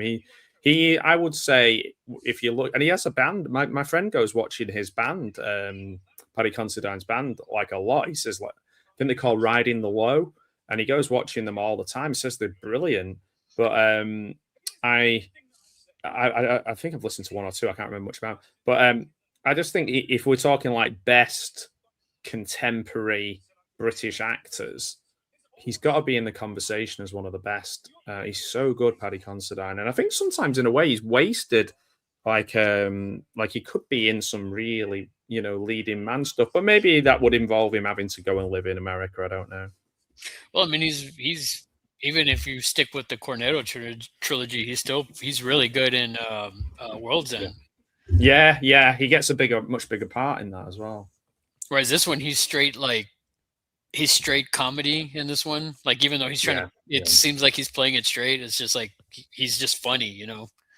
Yeah. Whereas in World's End, I feel like it's a little bit more like most of the guys except Simon Pegg, like they're all like pretty playing it straight laced. You know what I mean? Like Martin Freeman, him, you know, Nick Frost, especially. You know, Top Cop angle. Did you have you? Yeah. Have you seen the Room for Romeo Brass? The Shane Meadows film. He plays a character in that. Paddy Considine. He's like a really pathetic guy whose partner breaks up with him, and he's trying to get her back. And he's so pathetic, but he's really funny in it. It's a great film. All of the Shane Meadows films are great. I'll have to check it out. Room for Romeo Brass, 24/7 with Bob Hoskins is a great one. That's his first one. I do think I I do think Dead Man's Shoes is probably the best. There's a rap themed Shane Meadows film called LeDonk and Scorsese, which is really good. One called Summer's Town. They're all really, really good. I wasn't a big fan of even though I know they will be good, the football hooligan, this is England ones that he did. Just because like football hooliganism films just bore the shit out of me. Well, it's like so I guess you didn't like Mean Machine then. Mean Machine, the British version, the Vinnie Jones thing. Yeah. I've not seen it. Really? Yeah. It's very much, I mean, it wasn't done by Guy Ritchie, but it's very Guy Ritchie-esque, especially after Lock, Stock. And it I don't know, man. Statham is a nut job in that film. Like, I don't know. I really like it. It's really good. I haven't seen it. I'm not watch it. I'm the bloody juggernaut, I am. Yeah. Vinnie Jones, God bless him. One that he's in that's supposed to be actually good is I think he's isn't he in Midnight Meat Train, which is supposed to be really, really good. I've not seen that. I keep meaning to see that. He was also in he was gone in 60 Seconds. He was in that. He was in I saw that one. I remember that very well. Which is another one. Oh no, I'm thinking of Swordfish. You got to think about the classic Euro Trip. Euro Trip, yeah. Where he's playing the soccer hooligan in that. Of course. She's just passed away. The lady who works in this shop. She was in a lot of British sitcoms. Oh, really? Yeah, she was in a lot of the Victoria Wood stuff. One of them being the amazing Acorn Antiques, which was kind of a spoof soap opera, really badly acted, everything not working quite well, kind of falling apart. She was in this. She was in that a lot. She often played the straight character in it in sitcoms. I'm trying to think what her name was. Is. What's her name? Sorry, you were talking about the offer. Is it not Anne Reid? No, I don't know. I'm sure somebody will tell me. Well, I'm sure somebody won't, but nobody gives a shit other than me. Oh yeah, and Garth Jennings, the director who made the Sing films and Son of Rambo, and lots of music videos as Hammer and Tongs. Who's in that group? He plays a crack addict in this. You've got quite a few future directors and current directors. Obviously, you've got Peter Jackson, Garth Jennings. I think Joe Cornish pops up. Edgar Wright's in the film. It was Anne Reid. Anne Reid, was it? Yeah, her name is Anne Reid. Oh, I was right. Nice. Well, I'm right. Even a broken Jude clock Law's is in right this? twice a day. I don't think so, no. Yeah, he's in the credits. Is he? Yeah. Oh. I guess he was one of the guys. He was one of the guys in the at the beginning. Well, there's a lot of people like Kate Blanchett who are like, "Oh, I love Shaun of the Dead. Can I be in your next film?" Pretty much. Yeah. Alice Lowe's in it, who's also in Garth Marenghi. Man, so good. And I don't know if you watched the spin-off from that, the Man to Man with Dean Lerner. No, I haven't. I didn't even know about that. Oh, it's so good. So it's like Dean Lerner, the who plays the chief in Garth Marenghi's Dark Place. He has like a chat show, and each week Matt Holness is a different character who comes on, and like Dean Lerner interviews him. But one of the episodes he is Garth Marenghi, and then the other ones he's like, one of them he's like a racing driver. The other one he's like an old sci-fi actor. One of them is a guy who's like from the old Hammer horror era. It's really, really good. It's called Man to Man. You can find them all on YouTube. Man to Man with Dean Lerner. It's great. Yeah, I'm going to check that out. Yeah, that and Look Around You are ones that I'm always telling people. Like the second series of Look Around You, where it's not like a TV like a kids, not kids, like the first series of Look Around You, written by Robert Popper, is like and Peter Serafinovich is like it's like a schools program, so like an educational program. But the second series of it is like a Tomorrow's World type show. So it's like a kind of, oh, this is what computers will be like in the future. So there's one called Music 2000 where they have people kind of come up with their ideas of what music will be like in the year 2000. So like Kevin Eldon's on as a guy who invents his own language that he sings. There's a guy on, the guy from Peep Show, who's the boss from Peep Show, who raps, and he's just like, I'm rapping, rappity rapping. It's so good. Yeah, Look Around You and Man to Man with Dean Lerner are ones that I think really have stood the test of time that people don't talk about as much as, say, Garth Marenghi or Spaced. Well, I mean, how many seasons is or series is Man to Man? Just one. Yeah, it's like about 6 episodes. Well, it's kind of like, well, yeah. I mean, Dark Place is only one season, right, or one series? Yeah, I mean, it's still crazy that they even let them make it, really, because it's just so out there, and they just stuck it on. It's the same with the Adam and Joe show that was on the same channel, Channel 4, in the evenings, and they put on, and it's just 2 guys in a room, making films with like toys and puppets and doing sketches and like just bonkers stuff. And like Channel 4 would just put it on, and a lot of that great comedy and a lot of those people who we're still watching in films now, we've got to, all started on Channel 4. It was definitely either Channel 4 or BBC 2. Like Big Train was on BBC 2, which was like a lot of the people in this are in Big Train, like well, even in Shaun of the Dead, there's a lot of people in Spaced as well that were in Big Train as well. Yeah, that whole group of people. It's kind of like the next group after the Steve Coogan era and Chris Morris era of like Day to Day and Brass Eye, and then you've got these guys. These guys are more closer in age to me than Chris. Like Chris Morris would probably be about 55 now, and these guys will probably all be about 50, I reckon. And then I'm the 5 years. Well, not 5 years. I'm about 3 years now. Yeah, I'm catching them up.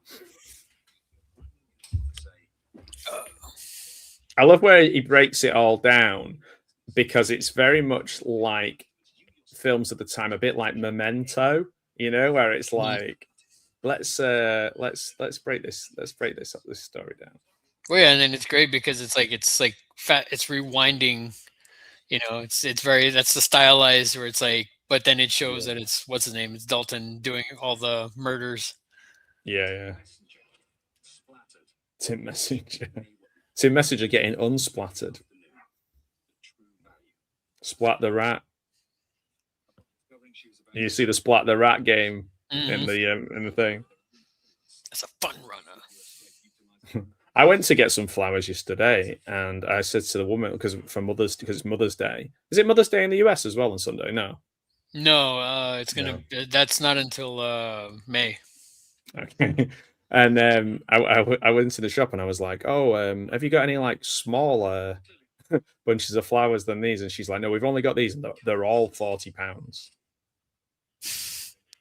I was like, 40 quid for a bunch of flowers. That sounds excessive. That's like what? Yeah. That's like $50, isn't it? Well, it's like buying flowers here for like Valentine's Day. It was like ridiculous. Yeah. That's why I say to people, just don't stop buying them me.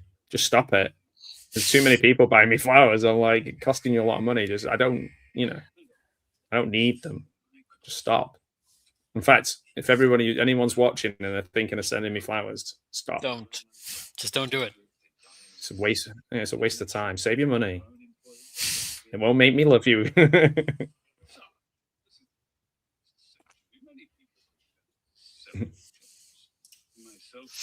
I myself. That's always a good phrase. When somebody goes, I myself.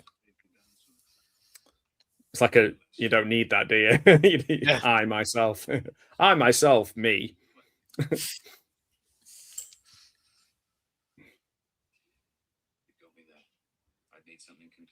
This very evening.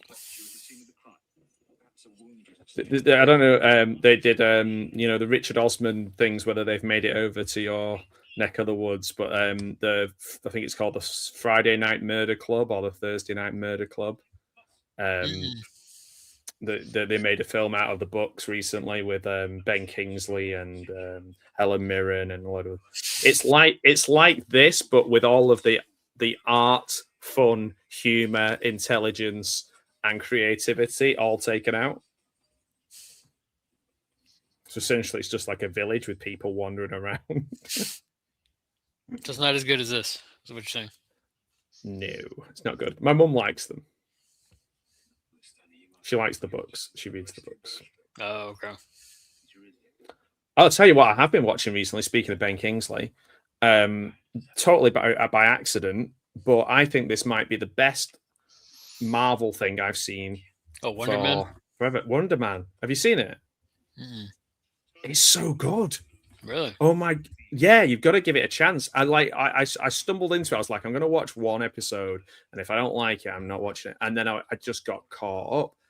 It's amazing. It's the best. It's better than WandaVision. It's the best Marvel TV show, other than like say OG Netflix, Daredevil and Jessica Jones.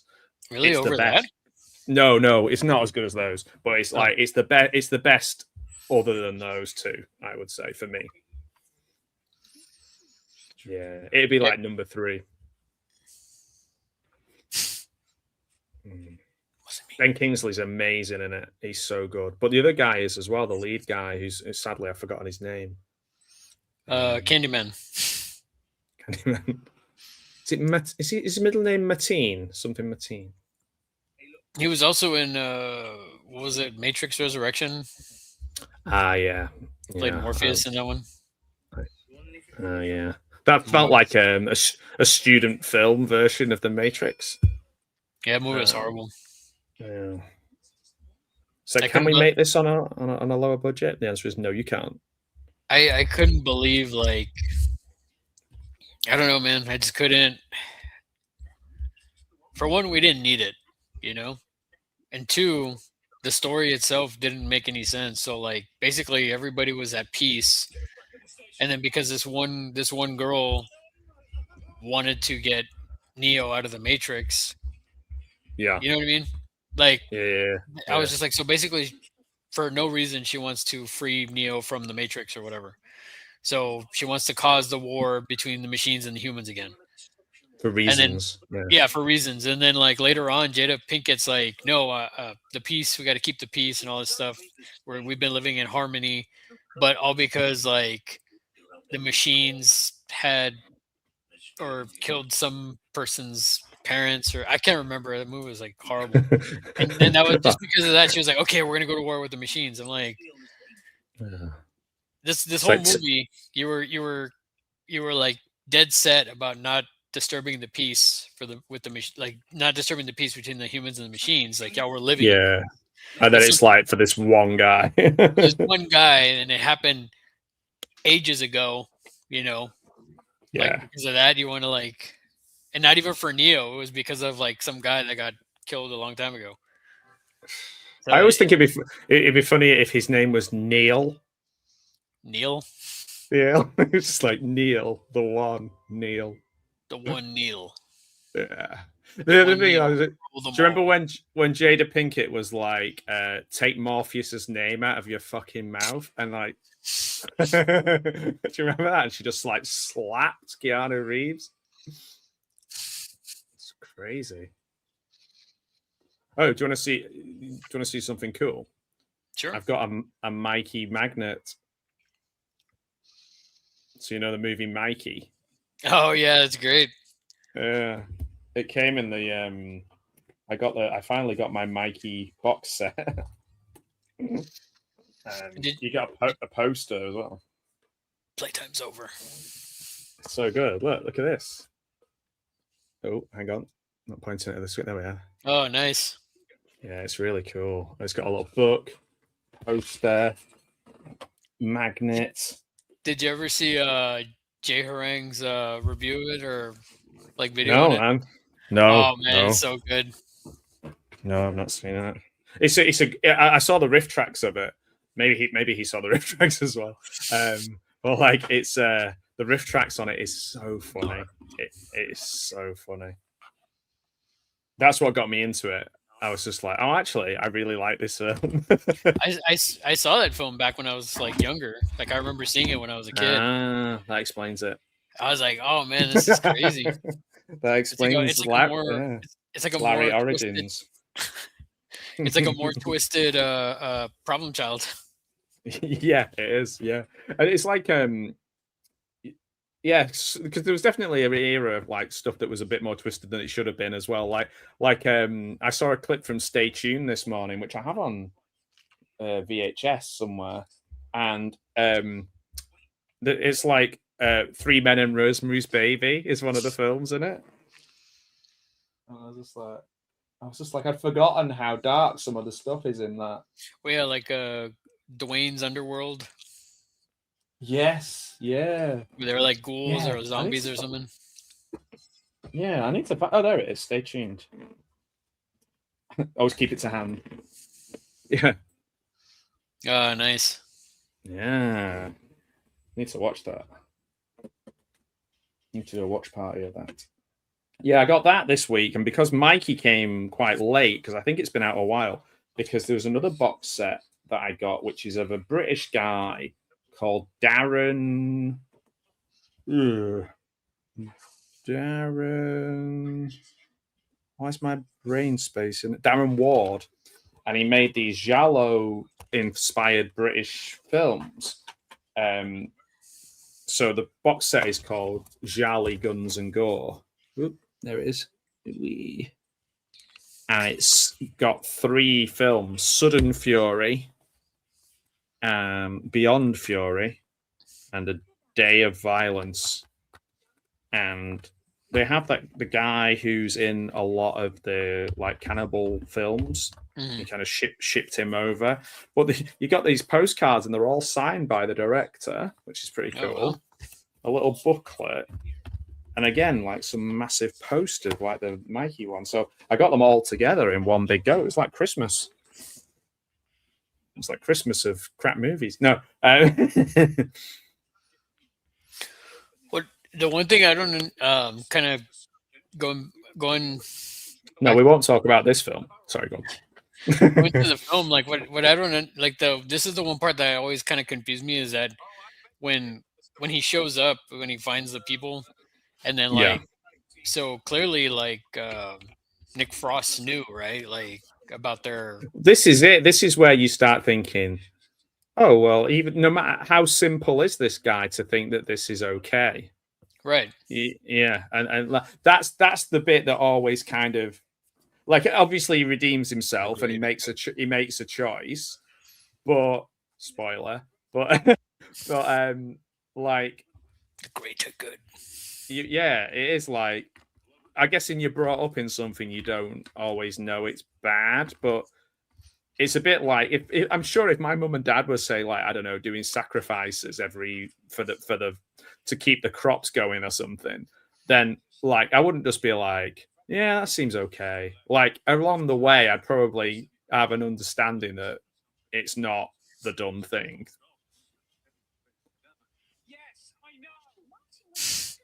She was in Prime Suspect. Well, it's like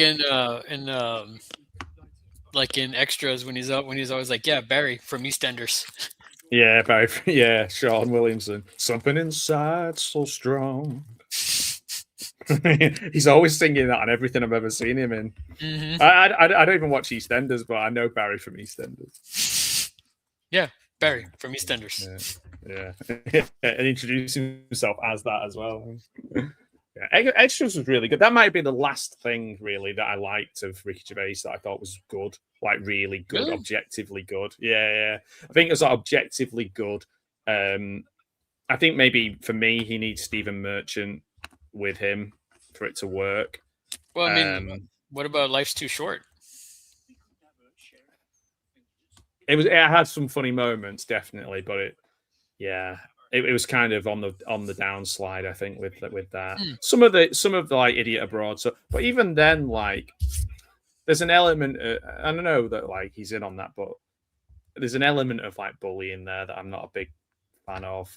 Is the way he is with people, but like some of it, I think, like Derek, for example, I feel is just an excuse for him to do a funny voice and do jokes. Like I never feel that it's like a genuine, like the emotion isn't earned, and I feel it's really like false and like it angers me. Whereas the emotion in like The Office, like The Office is so funny and so good and moved me to tears. Like it has beautiful moments in The Office, like Tim and Dawn, and even like when Brent tells Finchy to fuck off, and all these things, like those are really, really earned and beautiful and legitimate and feel from a real honest place. Whereas like Derek and Afterlife just feel like soulless to me. That's just my opinion. Well, it's kind of like if you think about it, think about it in like even with musicians, like once you get to a certain like level where you're like of fame, it's kind of like what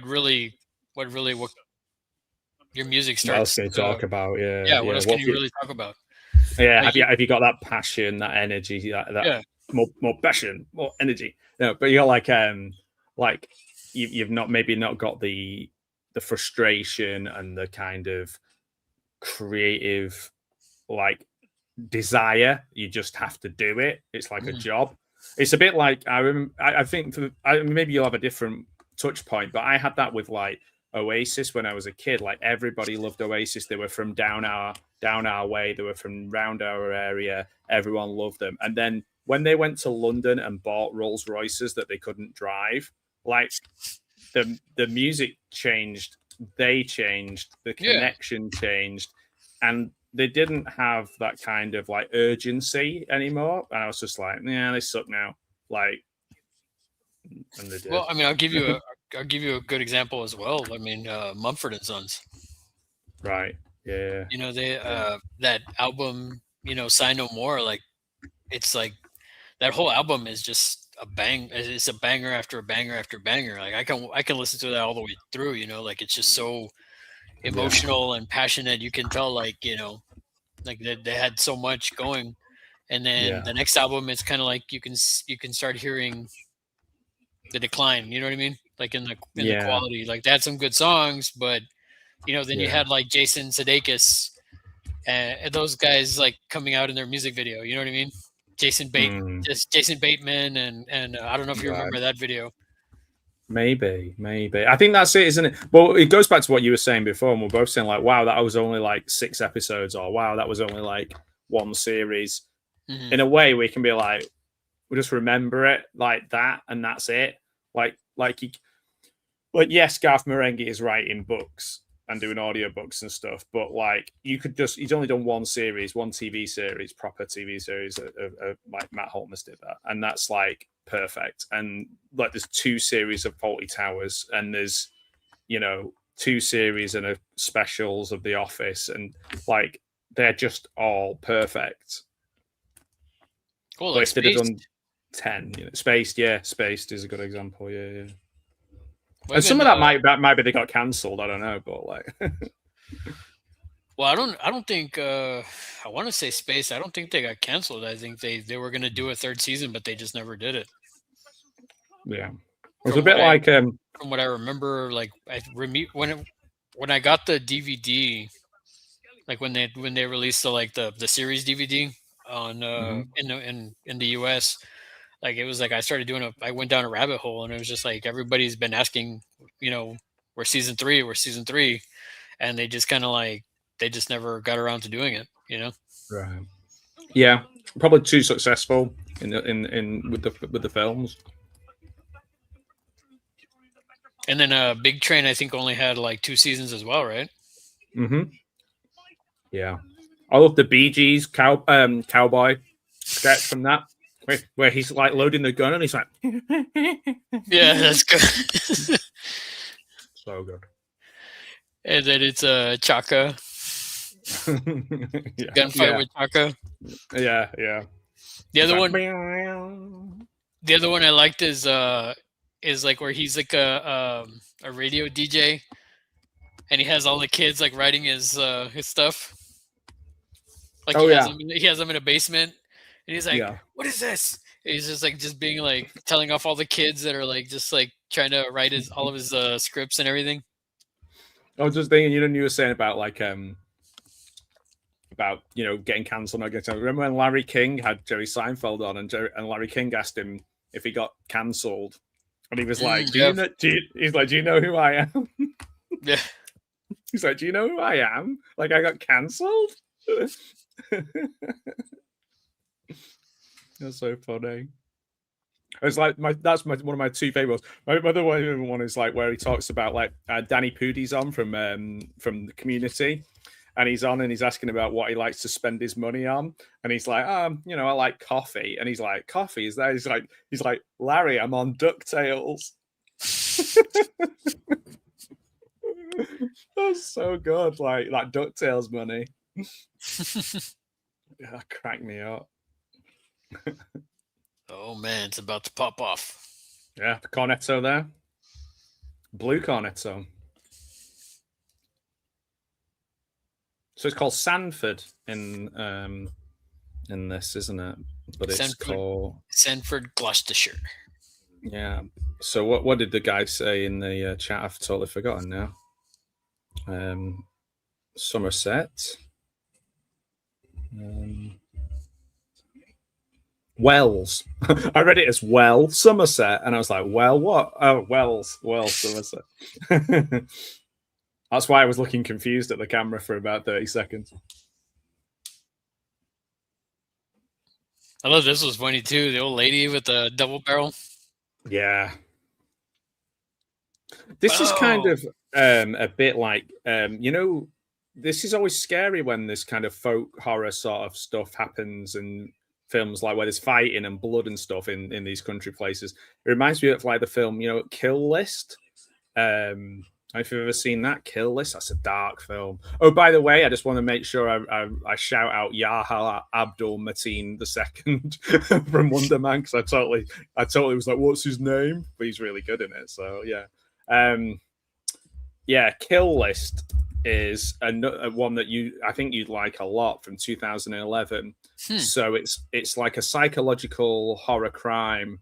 It's Ben Wheatley, and it's kind of supernatural, but there's some stuff like that. Like where it just reminded me, when they're fighting he's fighting that old couple in the countryside. Mm-hmm. It reminded me of that. And there's another one with a guy. If you just basically look at films that Neil Maskell is in, because Neil Maskell is amazing. You'll know him when you see him, but he did a film called Bull, which is another similar, really violent, down to earth kind of film. It's also got Steve Oram. He's in World's End as well. Yes, yeah, of course, yeah. Steve Oram did the Sightseers, which is really weird. He wrote a film called Sightseers, where him and this woman, they go out, they go like off into the country in a caravan, and anyone who kind of angers him, he just kills them along the way. But it's like a dark comedy with it, with she called Alice Lowe from Garth Marenghi, and she's in this as well. And yeah, that's one of those where it's all right. It's not bad. It has some really funny moments, but some of the places that they visit are near me, so I'm like, oh, that's interesting. There's the Pencil Museum. Oh yeah, the Pencil Museum. Oh, I love that everyone in the whole village is kind of dialed into this cult. Yeah. All the main, And I like that it's mostly like the committee people that are out on the street right now. This would be like the parish council where I live. I mean, our village is smaller than this because we don't have we had a NatWest bank, but it's closed down. So you see where they've got that NatWest there on the left. We don't have that. We have a post office though. We have we don't have a pub, but we have a social club. We have an ice cream shop. Morning. But yeah, it's very similar. I would say their village looks a bit bigger than ours. So if you think how weird these people are in this village, just think of how weird people would be in a smaller one. I know, right? And I like that they're all packing heat. Like all these people, like they're all fully loaded with stuff. Like, you know what I mean? It's just great. Oh yeah, and like some of the guns are like ones you'd see on A-Team, you know? Yeah. Like the one shop lady's got like a sniper rifle. Yeah. This reminds me of like a Mission Impossible or a John Wick type one. There's always like always in a town square near a fountain. Always. So many films or rip-offs of those films where it's always a fountain. I don't know why. What is it? I guess because they're round and you can kind of have people. You can have people stationed around you, and you can kind of hide behind them. Well, I think it's also because it's a little bit kind of confined. Yeah. Maybe that's why, you know. You're probably right. It's like a little area you can just kind of plot out what you're gonna do. It's so funny because it's so incongruous seeing them like that lady looks like she works in the library, you know. Yeah.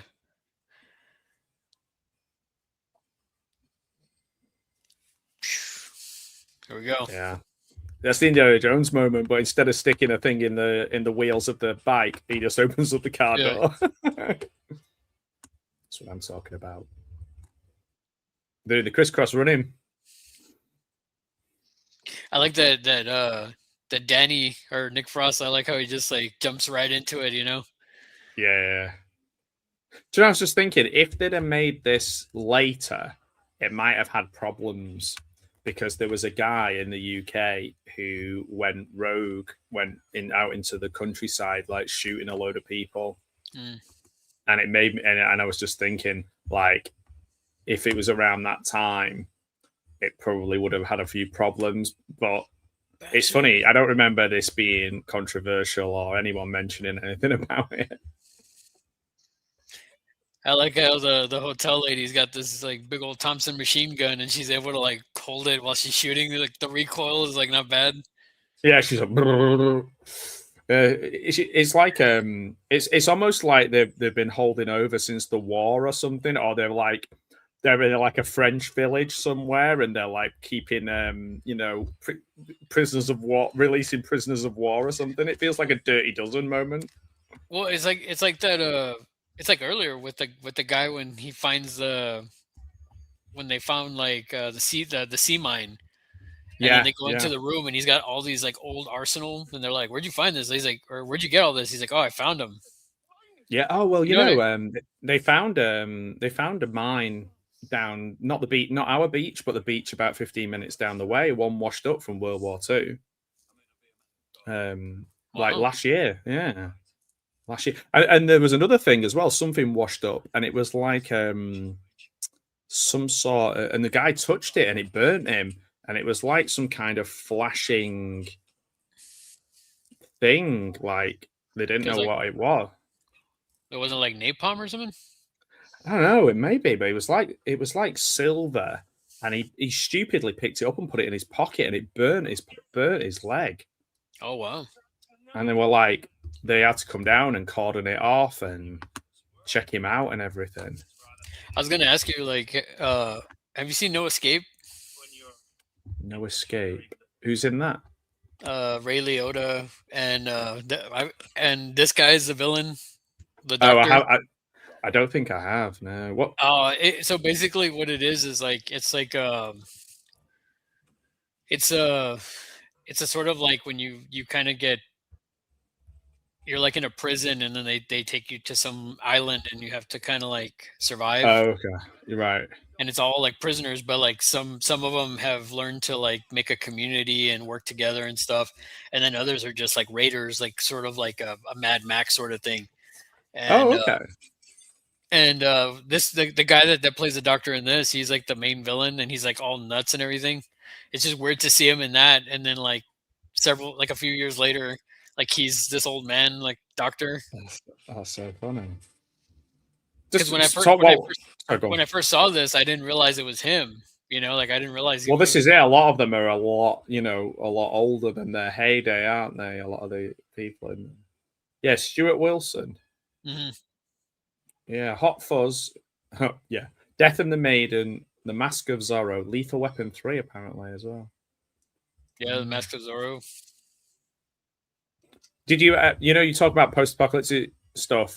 I only just got round to watching and I really enjoyed it. I think I'm saying it right. The Last Drive-In, the Trenchard Smith film, Australian one. I think it's called The Last Drive-In. Double check. I feel like I'm getting it mixed up with Joe Briggs. It's not called The Last Drive-In, is it? It's called. Oh, the other interesting Death Drive-In or something. Death. I was gonna say the other interesting film that Stuart Wilson was in. He was the main villain in TMNT 3. Ah, okay. Where he just like disappears into the water. I don't know if you remember that famous scene. He chroma keys into the water. I think I do. Yeah, I do. Oh no, Dead End Drive-In. Sorry, Dead End Drive-In.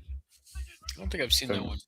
From 1986. So basically, they go into this like drive-in theater, and then someone like trashes his car, and they can't get out. I remember the poster. Okay? It's really good. I remember the cover. I don't think I've seen it though. It's on Tubi at the moment. It's really good fun. Okay, I'll have to check it out. Yeah, if you like it, we can do a. I just love how they look so weird in their riot gear because because they probably never. Well, they'll never have needed to use it. You know, it's all shiny and brand new. Well, even the main guy, the dad, like his guns, they look ridiculous. They look like yeah. Like he's brandishing double revolvers, but they're like not like normal. They look like Western revolvers. Like the guns in this look, aside from like Nick Frost and Simon Pegg's, all the weapons look old. You know. Yeah. And there goes the chandelier. He was in an episode, one of the best episodes. Oh no, sorry, I'm thinking of somebody else. I was thinking of a guy who reminds me of Jim Broadbent. Which is kind of a weird thing. Summerfield. Summerfield used to be called Safeways. Oh, really? Yeah. You don't see many Summerfields anymore. I don't even know if Summerfield's still going. I've not seen a Summerfield for a long time.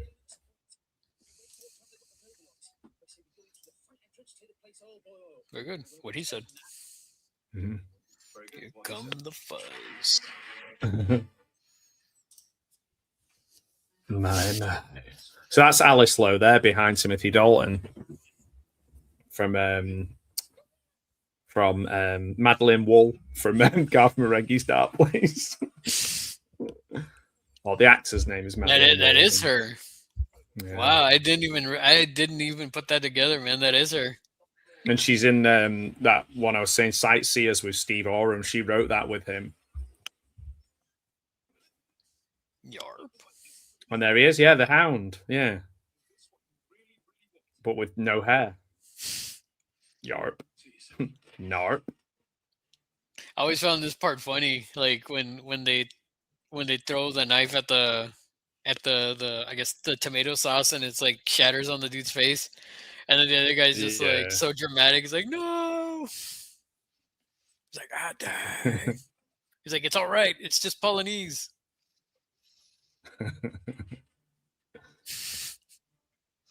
Their mustaches are so great. They also reminds me a bit of Beastie Boys. Sabotage. Yeah. I think I've got my Sabotage VHS somewhere as well. Yeah, I do. I always find it funny that I guess the glass is like bulletproof. Yeah, I guess they look a bit like these guys. Yeah. Nice.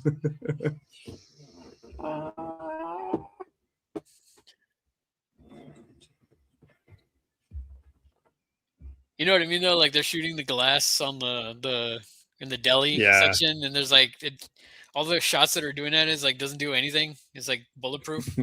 Yeah, bulletproof deli. Well, you don't want people, getting, coming in and smashing your ham. Yeah, I guess it's like shatterproof. Yeah. Well, I guess it does make sense because there'd be people like maybe bash the trolleys into it and like they are pretty heavy duty, and also you're cleaning them and moving them a lot. So I used to work in a butcher's with a lot of those glass counters on, and the glass was always toughened, like thickened glass. I don't think it was bulletproof. I never tested that. Would have been funny if I'd have just come in one day, just shot at it just to see. So sorry guys, just need to check this. I saw this movie Hot Fuzz over the weekend. Yeah. I just wanted to make sure. Yeah. So funny.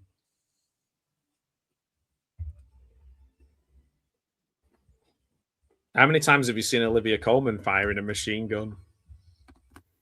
As many times as I seen this film. Yeah, she's done it in many other films. I wasn't a big Peep Show fan, so I wasn't like really like that familiar with her. But I feel like she's the new. Oh, there she just twatted Alice Lowe. I feel like that she's like taken over the Emma Thompson kind of mantle of like the kind of likable, funny, award-winning British actress that we ship over to America to win things. I have to say, the other thing I thought was kind of funny was like the kids are throwing fruit at them and they're like shooting live rounds at the kids. You know, the teenagers. Yeah. I always thought it was funny that. It's just like, just kill them. All bets are off now.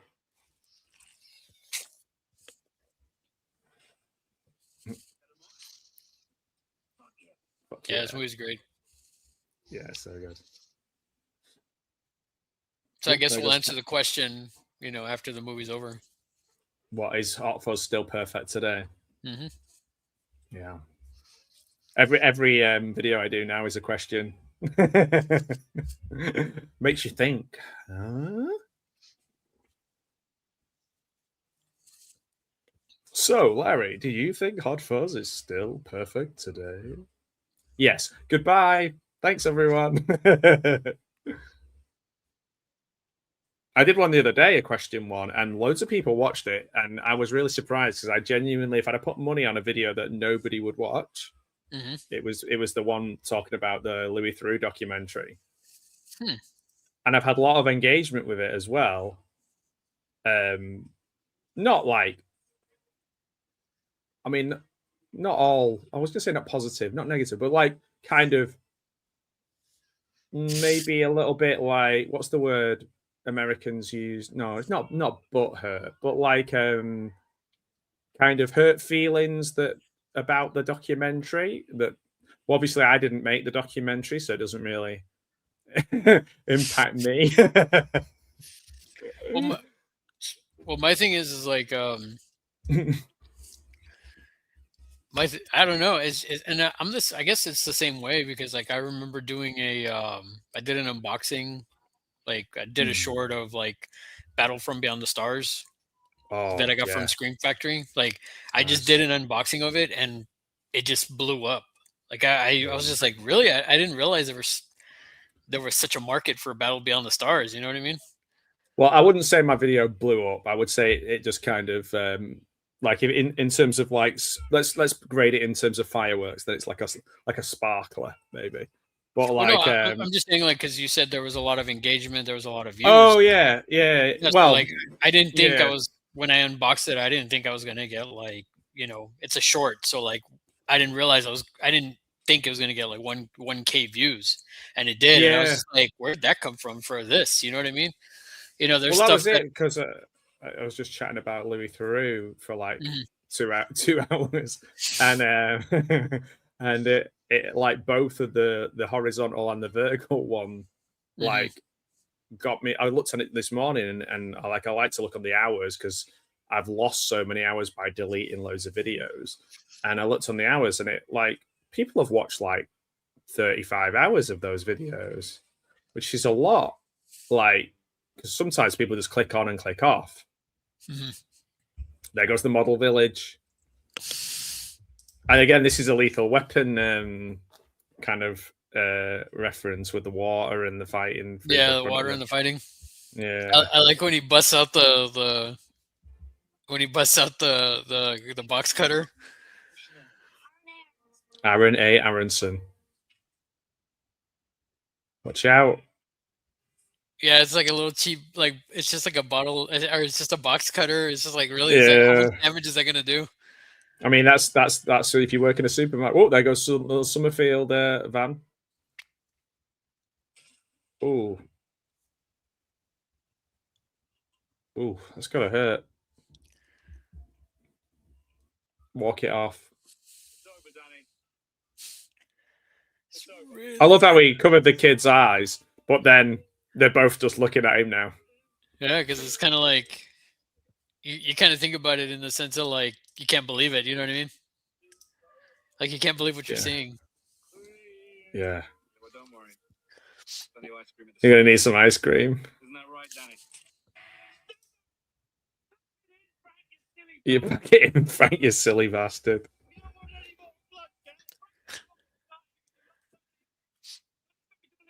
Here we go. We're coming up to the Point Break reference. Oh, okay. So I'll miss that because I don't remember much about Point Break. Right here, we're shooting up in the air. Oh, okay, yeah. And then thwarted by the swan. See, I wouldn't think that Edgar Wright would be like a big Point Break fan. Really? Yeah, but I mean, if he referenced Die Hard, Bad Boys, and Lethal Weapon, I guess it goes in there, doesn't it? Well, I mean, it's not as good as any of those three, though, is it? What, Point Break? Yeah. I mean, it's up there. Well, maybe it's. I think not as good as Die Hard and Lethal Weapon, though. No way. No. I mean, it's if I was to maybe rank them, if I was to rank them, I would do Die Hard, Lethal Weapon, and then I would do Point Break if I had to choose those three, you know. Yeah. But I mean, if you put Last Boy Scout in that mix, I would do Die Hard, Last Boy Scout, Lethal Weapon, and then Point Break. It make you laugh when somebody has like a favorite movie and it's like a completely random one. Like I remember I was at uni and there was this girl and she was like, I was like, oh, my favorite movie of all time. I was like, I don't know, maybe like On the Waterfront or like Annie Hall. I'm a big fan of Clinton. And I said to her, like, what's your favorite film? She went, oh, Bad Boys 2. Like your favorite film of all time is Bad Boys 2, right? Not Bad Boys. It just made me laugh. I just find that really funny. I'm not laughing at them. I'm just laughing at the absurdity of your favorite film being like Bad Boys 2. Well, it's like when people tell me, you know, or it's like when I hear people like, you know, say like Last Jedi wasn't that bad. You know, I don't think it's that bad.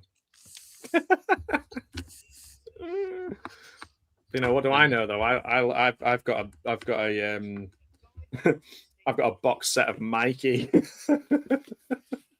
My opinion is a little bit. Mikey's pretty good. I like it. Yeah. But then again, I'm also the guy that likes friggin' Biodome. You know. Yeah, I like Biodome. No, I like Biodome. Yeah, I like Biodome as well. I like Pauly Shore. The Underrated. Weasel. Buddy.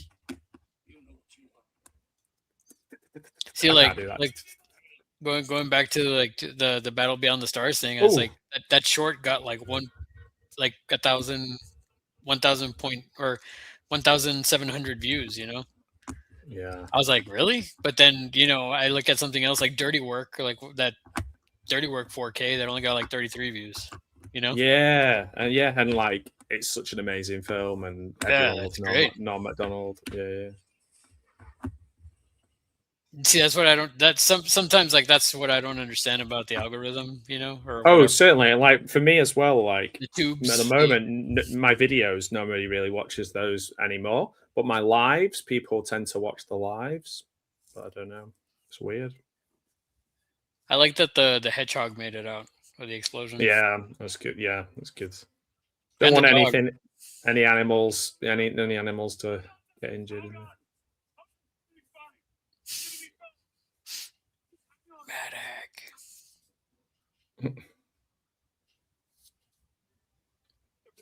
It was gonna be fine. They should have done a version of this where he died, even if they weren't planning on using it, just to put in on the DVD. Yeah, that would have been insane. Yeah. That would have gotten so many buys. Like people were like, alternate ending. What? Alternate ending?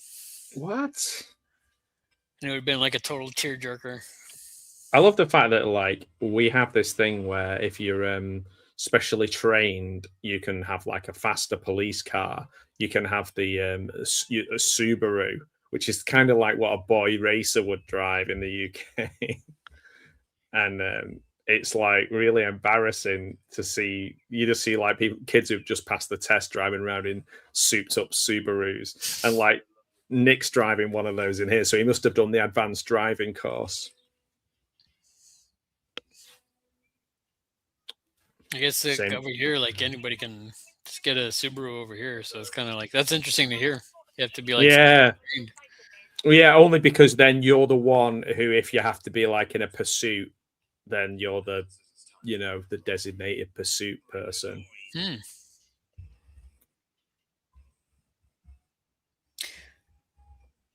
That's not a Subaru though, is it? I don't think. Is that Volkswagen?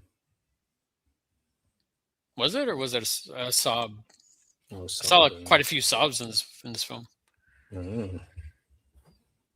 Don't see many of them in real life anymore. Written by Edgar Wright and Simon Pegg. People forget that as well, I think, that Simon Pegg actually wrote that. Mm-hmm. Caught by the Fuzz, super gross.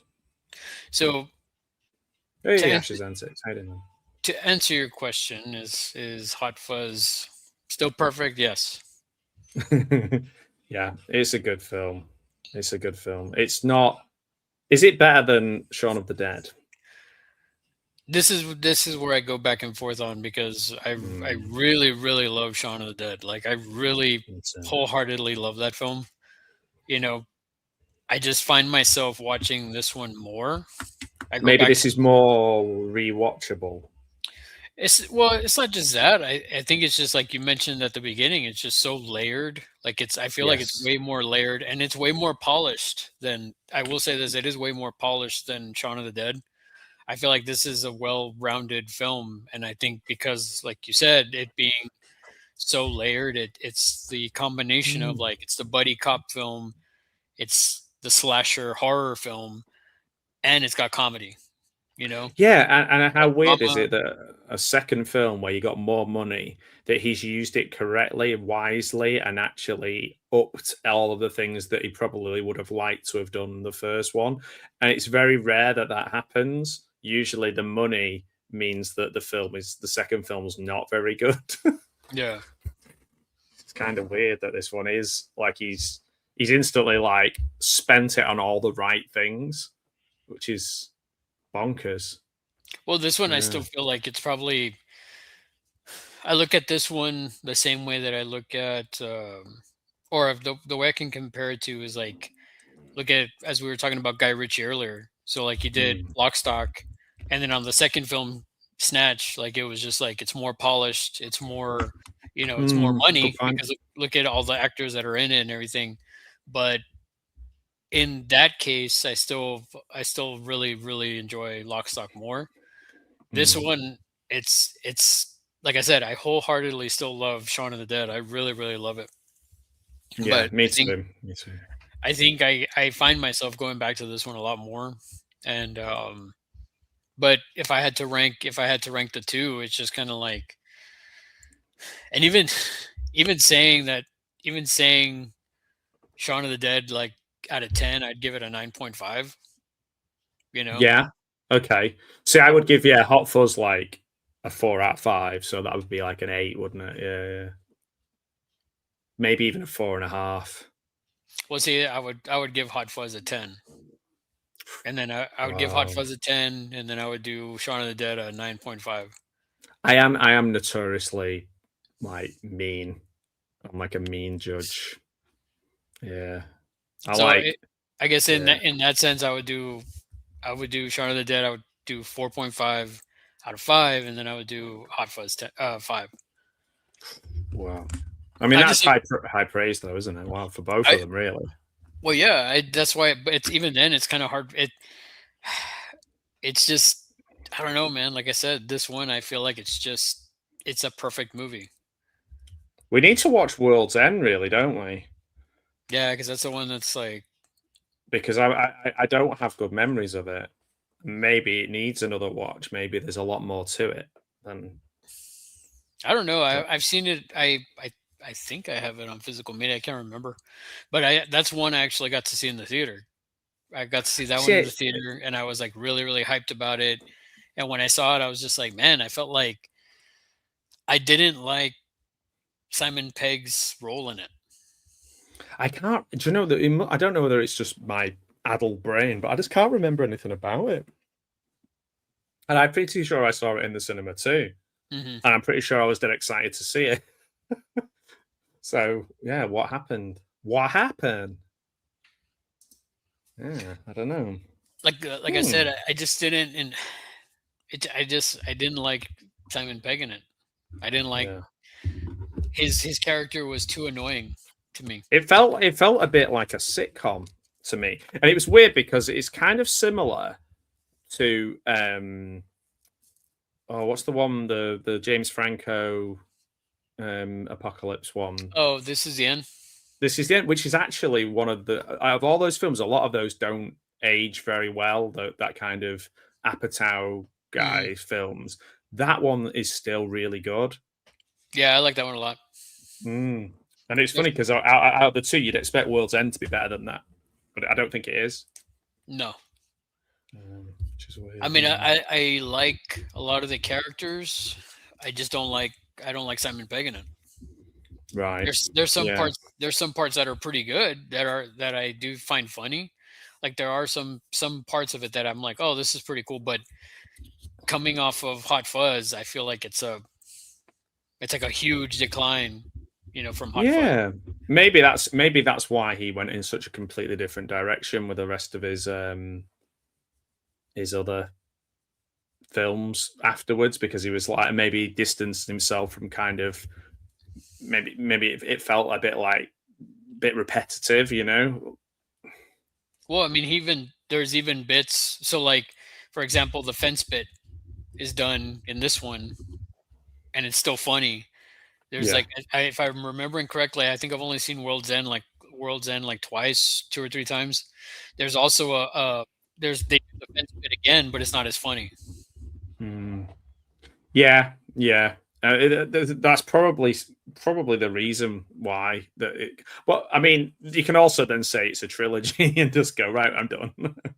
Yeah, I mean, of course, it's kind of like think of it like it's like Star Wars, and then Empire Strikes Back, and then Return of the Jedi, kind of, and then that's where it starts. Then Last Jedi, where it goes through the roof, amazing.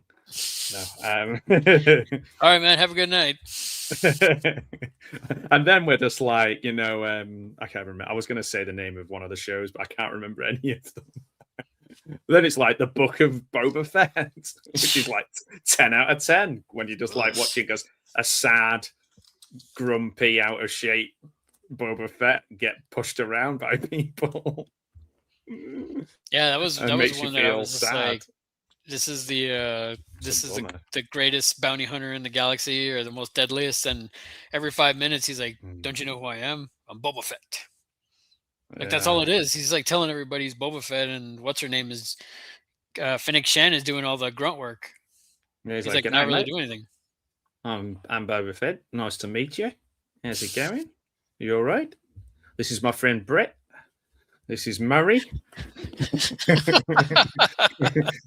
Present. Boba Fett. Present. Oh man, that's good. That would be a good spin-off, like the Concords with Boba Fett in it. I know, right? Yeah, get all the New Zealand guys together. Book of the Concords. Yeah, that would be so funny. They're all bounty hunters. Well, it's just like speaking of spin-offs, I mean, like it's like Wellington Paranormal. Did you ever watch that? I haven't. No, that's not true. I think I watched the first episode of that. That's the New Zealand one, isn't it? Yeah, that's the one with the cops from What We Do in the Shadows, the original film. Yeah, like they did a spin-off show with the cops, and oh my god, it's so funny. It's just so good, man. It's so good. Yeah. I think I don't. It's one of those, I'm like, I start watching something and then for no reason whatsoever, just stop in the middle. But yeah, I remember it being good. I do remember that for sure. Funny that Stacey mentions in the chat about Bud Spencer and Terence Hill. One of the hill is called Spencer Hill in the in Hot Fuzz as a tribute to them because of the buddy element of this. So yeah, there you go. Little factoid. Can't believe I remember that, but then I can't remember like someone's name who I've just watched a film like 10 minutes ago. It was weird, but yeah. I'm just thinking I need to watch Stay Tuned. Do a Stay Tuned watch. That is so good. I remember seeing that at the cinema and just being like, "What is this?" I wanted to, but it didn't play like in my town. I don't think it was on very long. Well, that was the thing. Like there was a lot of films where I used to live. Like The Crow never came to my theater. Pulp Fiction never came to my theater. Like movies like movies that never, because I was in a small town. See, I was quite lucky because I was right on the outskirts of Manchester, so I could kind of go to all the different local cinemas and kind of pick and choose. Once if I was young, I would have to pester my parents to take me to different ones to see different things. And then my dad was working on and built the first multiplex in Greater Manchester. So, I remember that happening, and then I was like, oh, well, then there'll be one coming to our area soon as well. And it did, and that was it. Then I was just like never out of the cinema. I was always there watching something. Yeah, it was sick. It was sick, man. It was sick. It was sick. It was sick as fuck. So yeah, and speaking to you about movies has been sick as fuck as well, Larry. I really appreciate it. Thanks, man. Oh, thanks for having me on. This is one that I was like, when you had first mentioned it, I was like, oh yeah, man, for sure. I hadn't seen this one in a while, and like I said, it's one that I thoroughly enjoy quite a bit. Again, I know it's, and I know one of my buddies will probably be like, "What? This one over Shaun of the Dead?" And it's like, I don't know, man. Ever since I've seen this one in the theater, like I gravitate. I keep going back to it more and more than Shaun of the Dead. I love Shaun of the Dead. I absolutely love it. There's a lot of good bits in it, but it's just like this one is just. I feel like this one is well polished. It's more polished. It's well rounded. Like you said, it's more layered than Shaun of the Dead. Shaun of the Dead has some drama, but it's mostly like comedy horror. It's like a comedy horror. I think it's easier to kind of be a fan of Shaun of the Dead because there's a lot of you can dress up in the white shirt and there's iconic. It's more iconic, whereas this is more like a better, like you said, there's more to it. It's a longer film with more in it, more action. There's loads more to kind of dig into. Whereas with Shaun of the Dead, it's like a perfect little, horror comedy. Yeah, horror comedy, and also like horror is inherently more like popular now more than ever. So it's like more people are going to say, of course, I like that one, because even though this has horror elements in it, it isn't like an obvious.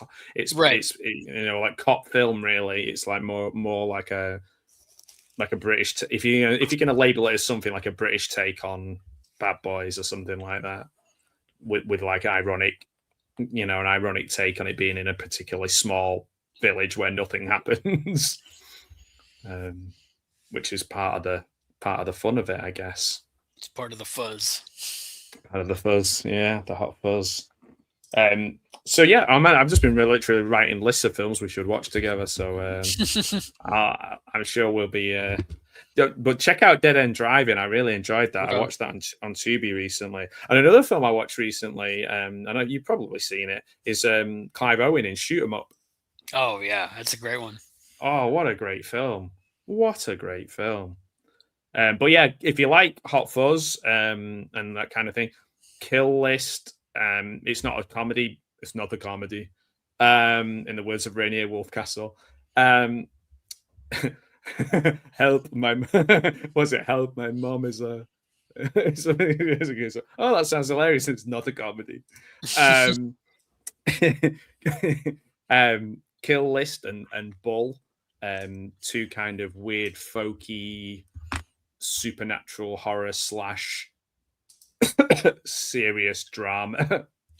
And Dean Lerner is Dean Lerner. Yeah, I gotta look at that one, man. I didn't realize that was still a thing. I was just like, because after that first season, I was just like, man, Dean Lerner is like one of my favorite. I mean, even Matt Berry, all those guys, man. Matt Berry, he's like great in it, Wonton's gonna have my arse.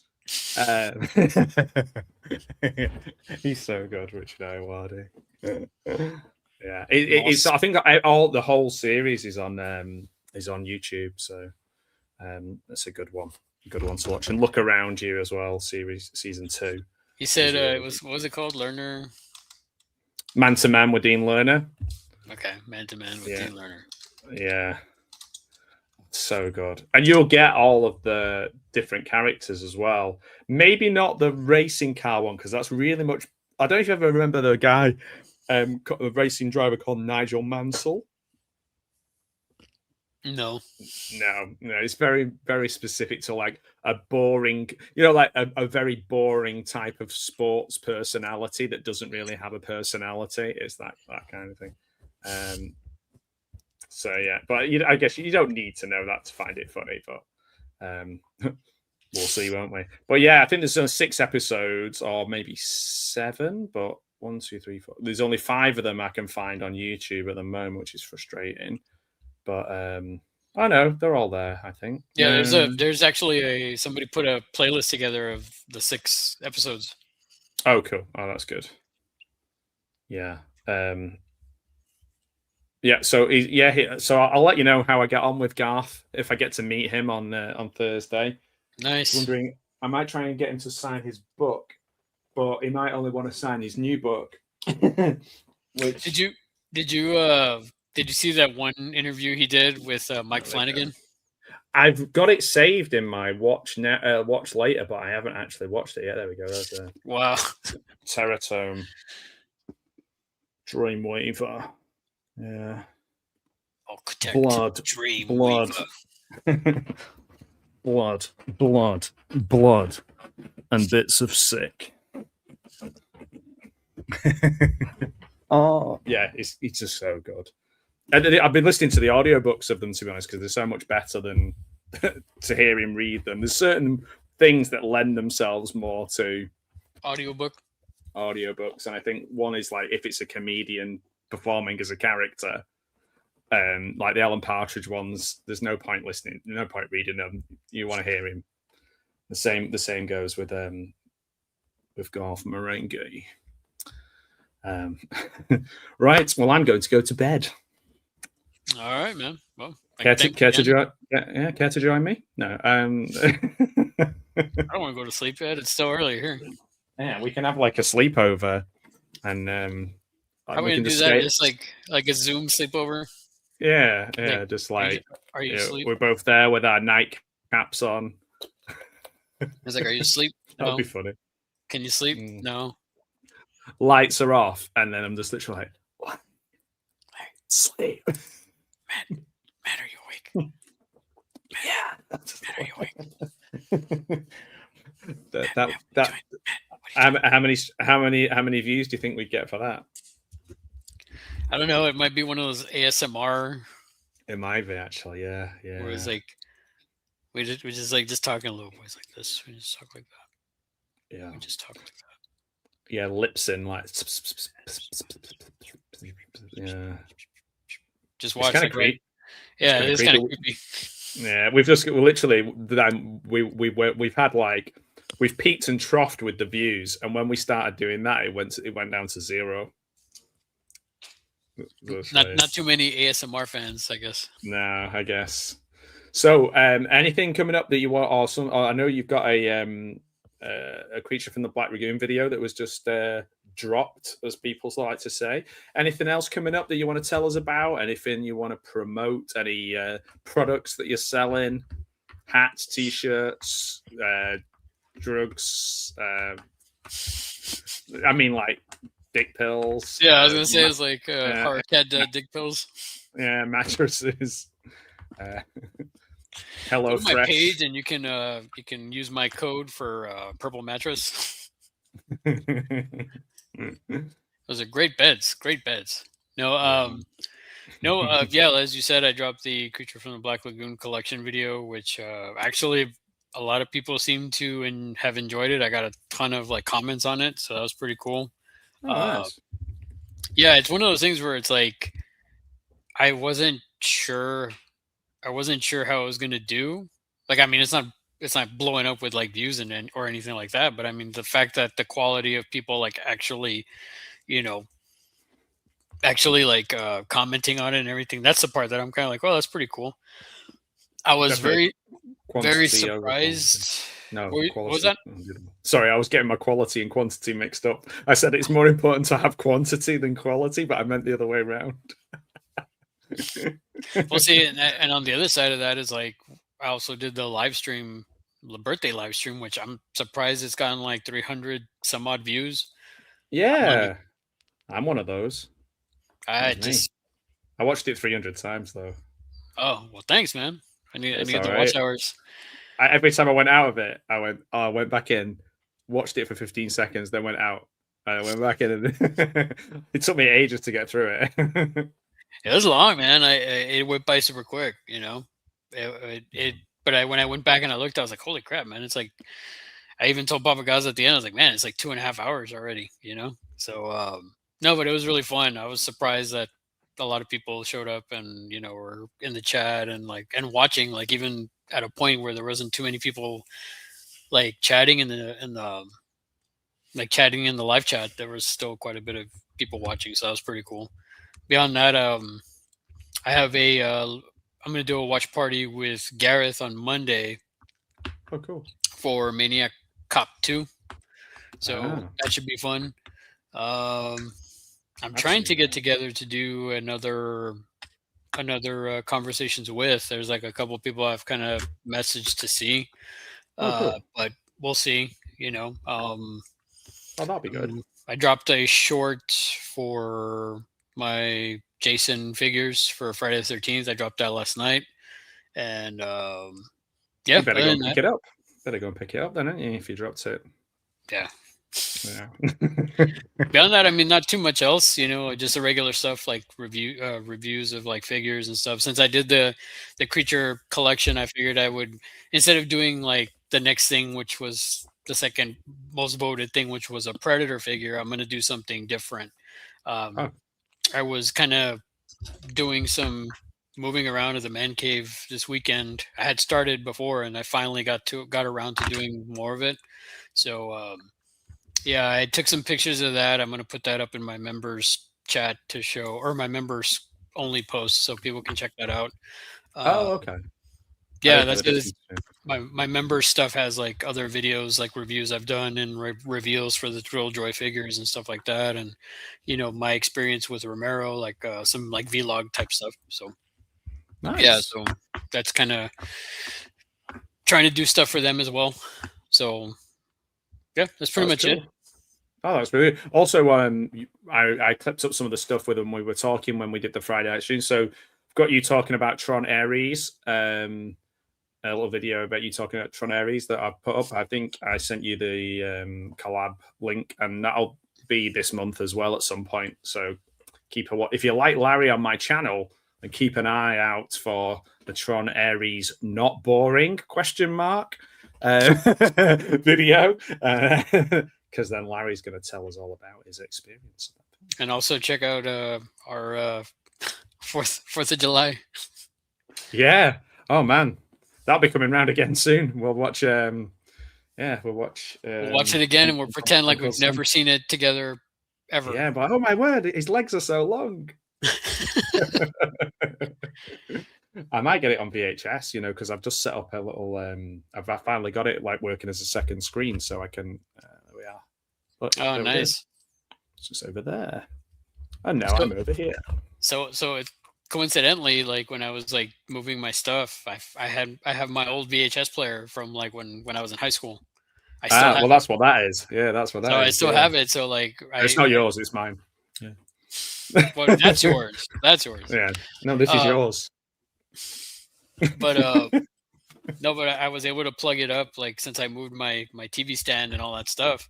Like I finally I cleared stuff out and I put the VCR in there. I plugged it up. The power anyway. I need to plug the component cables to my TV.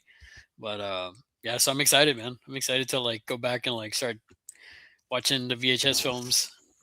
Well, that's my plan when I'm doing my next watch party with Al. We're doing Troll 2. I'm gonna be watching it on my VHS. Yeah, that's another thing too. That's one thing I need to bring up is the whole George Hardy part 2. Yeah. So I need to edit it like I did the first one. I need to edit. You should make it. Yeah, you should make a video though where you show both of them and you tell the story of it. Well, I was thinking of doing a short, or I was thinking of combining them together, sort of like like part 1, and then it's fast forward 2026, and then it's like and then at the very end of it, after he does it's like just put in words. It's not spring season until George Hardy, kind of like a play on like it's not Christmas until Hans Gruber falls off of Nakatomi. You know what I mean? Yeah. Like I want to do something. Season. I want to do something like that. Like it's not a happy spring season until George Hardy in spring season. Until George Hardy wills it so. Yeah. Oh man, so good. Well, I finished my my documentary that I'm making. That's not going to go on YouTube, but I'm gonna. I've been talking to Darren from Troll 2, and he's all on board with me, like submitting it to film festivals and stuff. Nice. So I'm hoping that I'll get some feedback, hopefully positive feedback, but you never know.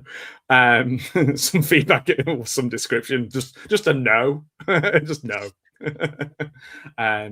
But yeah, I've been putting, my eyes are killing. I've been putting so many hours into making it. I've like really been going back to what I remember about filmmaking from when I was at university 20 odd years ago, 25 years ago.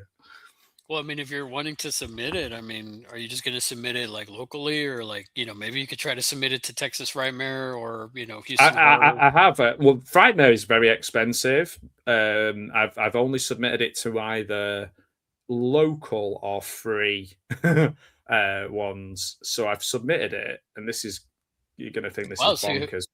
So you have to like pay to submit it? Some of them, yeah. So Frightmare, I think you do, yeah.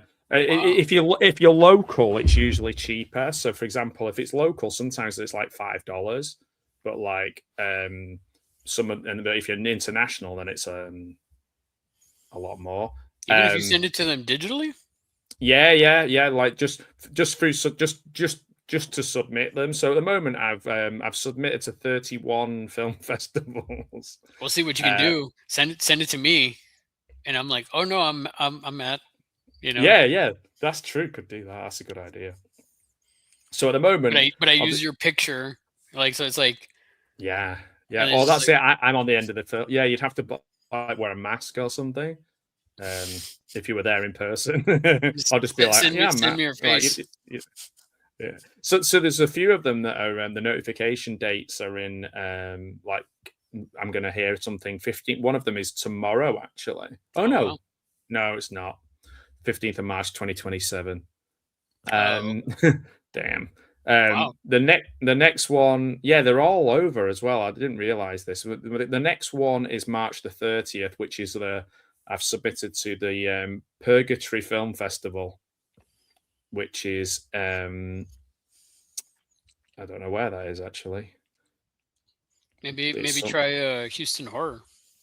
Well, I've done.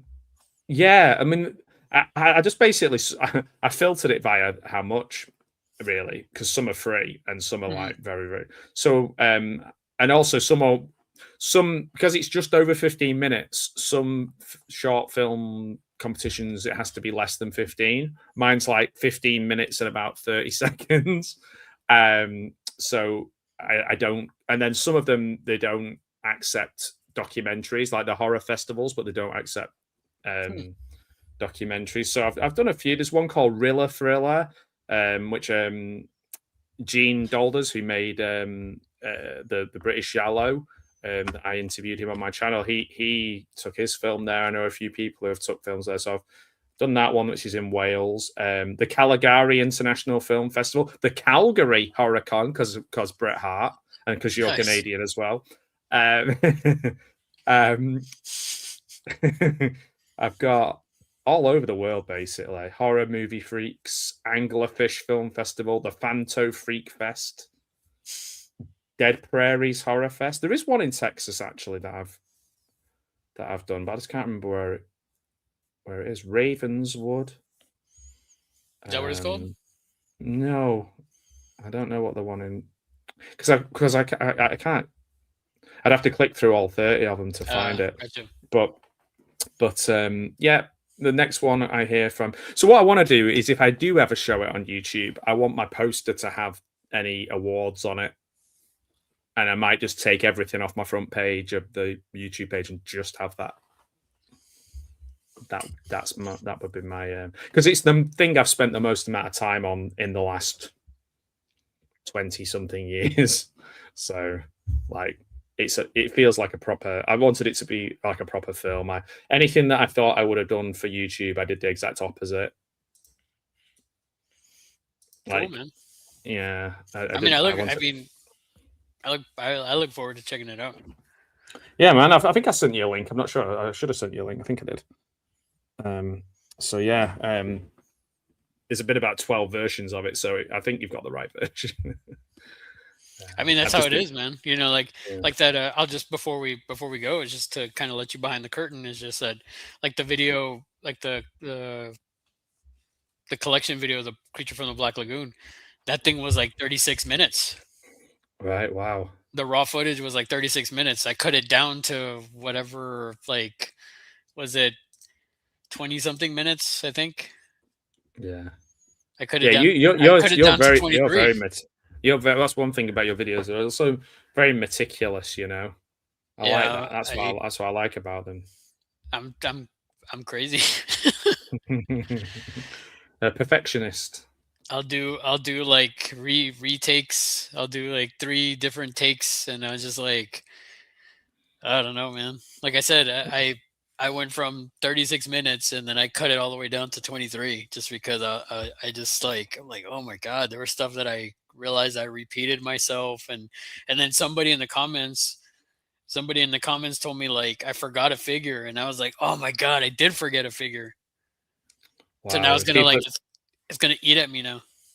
The people are wow. Yeah. I guess it's slightly different because it's like a very specific community who know their stuff, who are watching your videos, like, whereas I feel like my videos are so disparate and all over the place that it doesn't have like one group of people who know that thing, you know what I mean? Like, you go, hang on a minute, you're wrong about blah blah blah, because like I could be talking about something completely different the next day, whereas with like action figures and things like that, I feel like people get on their high horse a bit quicker. Well, that's the thing too, though. The person that made the comment they also got it kind of wrong because the person that made the comment, they said that I forgot, or that not that I forgot, but they said like, oh, where was the Raphael creature? Right. And I was like, oh, that's right, I forgot. And I said, it was like the Leo creature because it was Leonardo, it wasn't Raphael. And he's like, oh, that's right, it was Leo. So, I mean, it wasn't in a bad way, like, oh, you forgot this. But when they reminded me, and I was just like, I totally forgot about that one. You know, so like, fuck you, man. Don't ever question the horror cat dad. The NECA king. Warrior, sorry. The NECA warrior. This is so weird because last time I wrote it to him, he said NECA. This time he said NECA. He's like, wow. King.